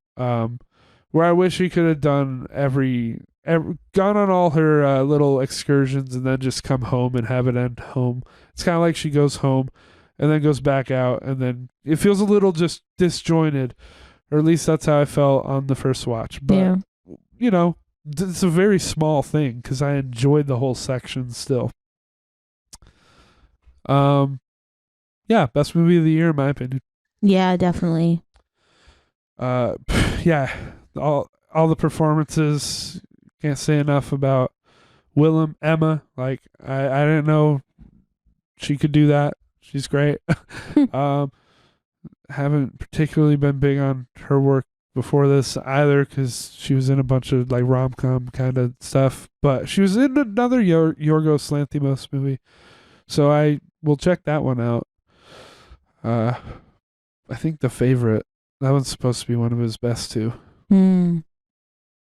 So yeah, and yeah, Mark Ruffalo. Everyone fucking you can't deny he's undeniable here. He was so hilarious. I loved him. So I mean, I already loved him already, but yeah, I have to say this is probably one of my favorite personal roles from him as well. So, yep. Yeah, everyone. And there's just so much delightful visuals and concepts sprinkled in. There's the chicken dog or cat or whatever. Oh yeah. There's just so much shit like that. That's just kind of like scene dressing, like set dressing, whatever. Yeah. It's just kind of there for decoration, and it's just like, God damn, this is just like immaculate. It's the duck and the rabbit, right? Or something. I don't even remember. Yeah. They were I'm trying to remember, but my mind's like, yeah, but it is so good. It's so weird and so weird and quirky, but it works in the best way. Yes. See the fuck out of it. As long as you're in for some horny shit, it's all worth it. It definitely is. It's amazing. It's good. Okay. That's worst and best. Now, we should be able to wrap this up pretty quick because anticipated movies are movies that we haven't seen, so we can't really talk about them. So we're kind of just going to rattle them off, I think. Might have a word or two to say, but I probably won't go into depth. It'll be quick. All right. And these aren't in order either. I don't think, right? You didn't put yours in order? No. Cool. I have no doubt we'll share a few of these at least. So okay. I don't know. Do you just want to go back and forth? No, you can list yours first and then I'll list mine. I did have 11 because there's some at the bottom that I'm not really that excited for, but I wanted to have more on here. So yeah, you can go first and then I'll go last. So you just want me to do all of them? Yeah. Okay, well we'll have some crossover. Okay. But I had to do some searching to find out this was coming out, and I don't know if I'm really that excited for it. But I put the new Alien movie, Alien Romulus. Oh, there's a new one coming out of that? I don't even know. Apparently. I mean, I only put that here because I guess it'll be kind of cool to see an Alien movie in a theater. I haven't before, so. No, neither have I. Maybe it'll be good. I don't know. I have no reason to expect it's good, but you do because it's by your boy. I didn't even know. Well, yeah, but it's directed by the boy who made your favorite Evil Dead. So. Oh, Freddy Alvarez? Yeah, so maybe you'll like it. Ooh, maybe. I didn't even know. And it doesn't say much for me though. But anyway, now here's some stinkers I'm excited for. Scream 7. Can't wait to see that train wreck. That's not happening. Good luck. Yeah, I really hope it does happen because I would love to see a train wreck. Beetlejuice 2, another one that I feel will be a train wreck, but maybe it'll be good. I don't know. Fucking who knows? I put Joker 2 because I'm not excited for it, but again, I want to. I'm gonna see it. I'm gonna see it, and I'm expecting it to be horrible. I know you're thinking it's gonna be good, so you're genuinely anticipating that one. No, that is like I'm excited. Got my girl. All right, I got Drive Away Dolls. I added because that one's actually coming out soon. I again wasn't very sold on the trailer. I was gonna add that to my list, but I didn't. Wasn't sold on the trailer, but it being from one of the Coen brothers, I mean, come on. I don't think I've been let down by the Coen brothers before. So, Big Lebowski, Fargo. I mean, I don't know which ones Ethan did and didn't work on, but immediately I hear Coen brothers and I'm like, oh, it's going to be good. Yeah. So I expect it to be good.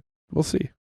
I put Terrifier 3. I am excited to see that one because 2 was better than 1. So if we continue on this trajectory, 3 could be really good. 2 was fun. Return to Silent Hill, of course. Oh, that's coming out this year? Oh, yeah, it's coming out this year. Wait, I have that on my fucking watch list and it's not on here. That's fucking annoying. Rip. Letterbox ripped you. What the fuck?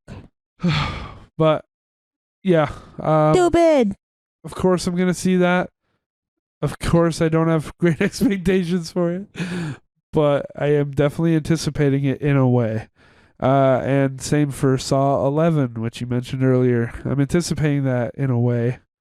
I hope it's fun again. And then I've got 3 more, which I guess are probably the ones that I'm mostly anticipating. Shelby Oaks from Chris Stuckman. I did support that one, the Kickstarter for it, so I gotta be real. Love Chris Stuckman as a dude. Have not loved anything he's made yet, but I hope he knocks it out of the park with this. Iron Lung from Markiplier. I've never watched any of his projects. Because I know he's been doing like the Choose Your Own Adventure movies for a while, and they've been pretty successful, I think, but I've never been interested if this movie's cool or good or great or any of the above. Then maybe I'll backtrack and check those out. But yeah, I'm interested to see him do a proper movie. It's a horror movie based on a video game, so let's see it. And of course, my most anticipated is Nosferatu, which is coming out like in basically a year. Apparently, it's set to come out like on Christmas or something. So yeah, yep, that's my anticipated. Well, some of those I didn't even know were coming out this year, but I have them on my watch list. Okay, but they're not popping up on my fucking letterbox, which is annoying. Rip. But whatever. But you got some that I don't have for sure. So yeah. So I guess I won't name off the ones that we kind of had in similar, because what's the point of going over them again? Well, I want to know if you're also anticipating it. Well, you didn't chime in much. It was just me talking. Well, because I'm not going to go into depth. Like, I'm excited for those movies. Okay. So, I guess I'll start off with Love Me. That stars Kristen Stewart and Stephen Yeun, Glenn. So I'm excited for that. Yeah, I want to see it. So it looks good. Also, another movie with her, Love Lies Bleeding. I really want to see it. Looks good. it looks like my type of movie. Kind of gives off like Thelma and Louise vibes, at least from what the trailer kind of gave off. So that's my kind of cup of tea, anyways. Yeah, Joker too, I guess. I feel like that's kind of like one of the mains that I'm really excited for. I mean, has my girl in it, Gaga. So of course I'm gonna be fucking there to go see it. Um, I mean I am curious though on like how it's gonna play out from how it's like I guess it's gonna be a musical, and I love musicals, but I know you don't. So I'm very curious on how they're gonna play this out. Yeah, also having Lady Gaga does the opposite for me that it does for you. Yeah. It's not a good sign to me, but it's not. But she is. I guess it doesn't have to be a bad sign. I mean, she is a good actress. She really is. She's not. Yeah, like I know you don't care, but yeah, I mean, the one season American Horror Story Hotel, she's really good in there. And yeah, then I just hate that show, so I. That's fine, but she really is the standout in there. And also this movie she did, A Star Is Born, she's also really good in that movie too. And then I mean I haven't seen it, but from what I've seen, House of Gucci, she got awards for that too. But yeah, I heard that movie wasn't very good. Yeah, but I heard that the movie wasn't good, but Adam Driver and I guess a couple of other people are good in that movie. But yeah, I don't know. But I am excited to see Joker too. But I'm skeptical. So just because it has, I'm not being biased. Just because it has Lady Gaga in it doesn't mean I'm like, oh my god, like yeah, no, I'm skeptical on how it's gonna play out.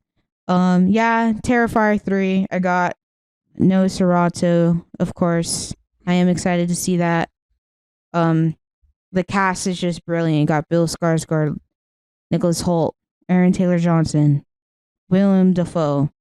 Need I say any more?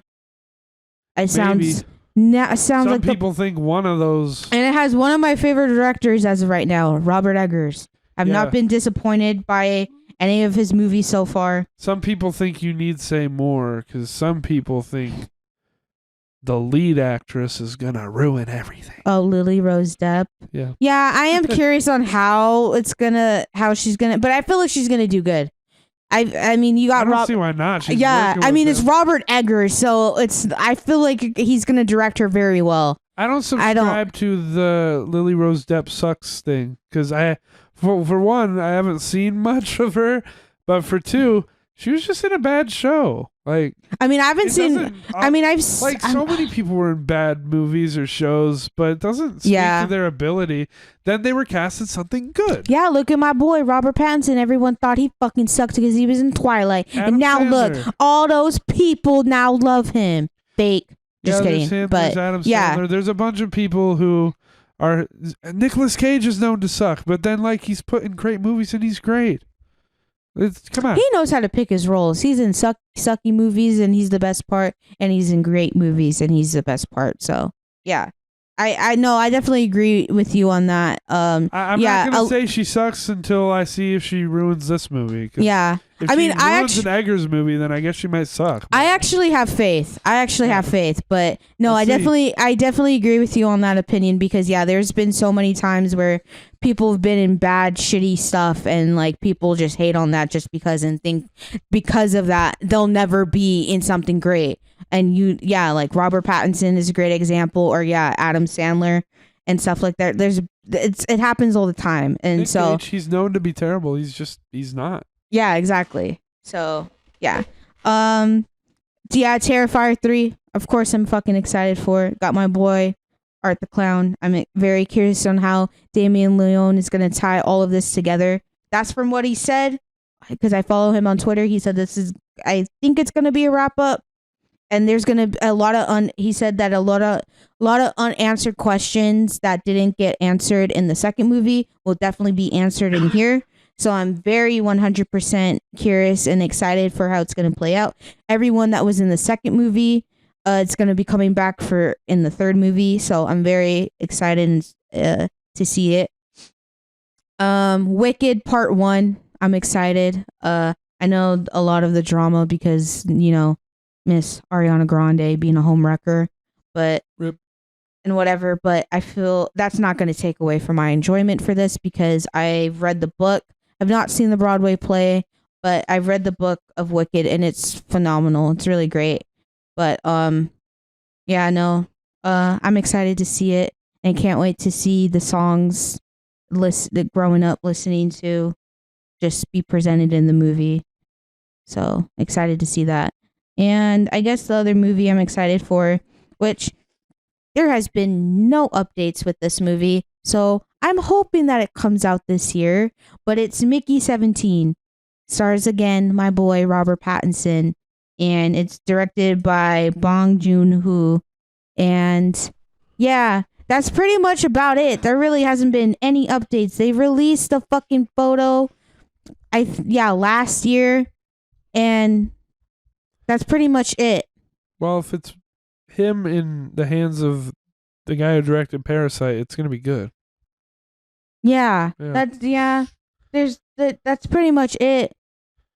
I mean, I don't know what's almost guaranteed, right? No, I'm hoping. Yeah, I'm hoping. I don't know what it's about. Yeah, I don't know when it's gonna come. I don't know when. He said this year. Cool. So I hope it does. I hope we get a trailer or something because they just released this photo and that was it. All right. So I'm hoping that it's good. I don't know, but I'm excited for it either way. But yeah. Cool. And I guess Shelby Oaks and I guess apparently the new fucking Silent Hill movie that's coming out. Yeah. So Iron Lung and all that. Yeah, Iron Lung. I am excited to see my boy Markiplier in the director chair. I'm excited to see it. I'm very curious. Starring. Yeah. So can't wait to see his acting chops. And yeah, I'm interested. I'm hoping that it's good. I'm praying that it's good. I hope he kills it. Yeah, I really hope he knocks it out of the park. I don't really watch him anymore, but I love Distractable, and I like the guy. So I want to see him make a great movie. Yeah. Or at least, I want to see him make a good movie. I didn't even know Iron Lung was coming out this year, though. I thought it was coming out next year. Well, like I said, I watched Distractable. Right. I listened to it. And he mentioned it. He keeps saying, sooner than you think. It's coming. Soon. Okay. Well, so we'll see, but yeah. Yeah. Okay. It's already pretty much finished. It was in its final stages. So well, yeah. All right. That's a long one. Yeah. We did all the lists, and we'll be back at you on time next week. Yeah. With some more horror trivia. We're going to do that again, and then we're going to do some other stuff.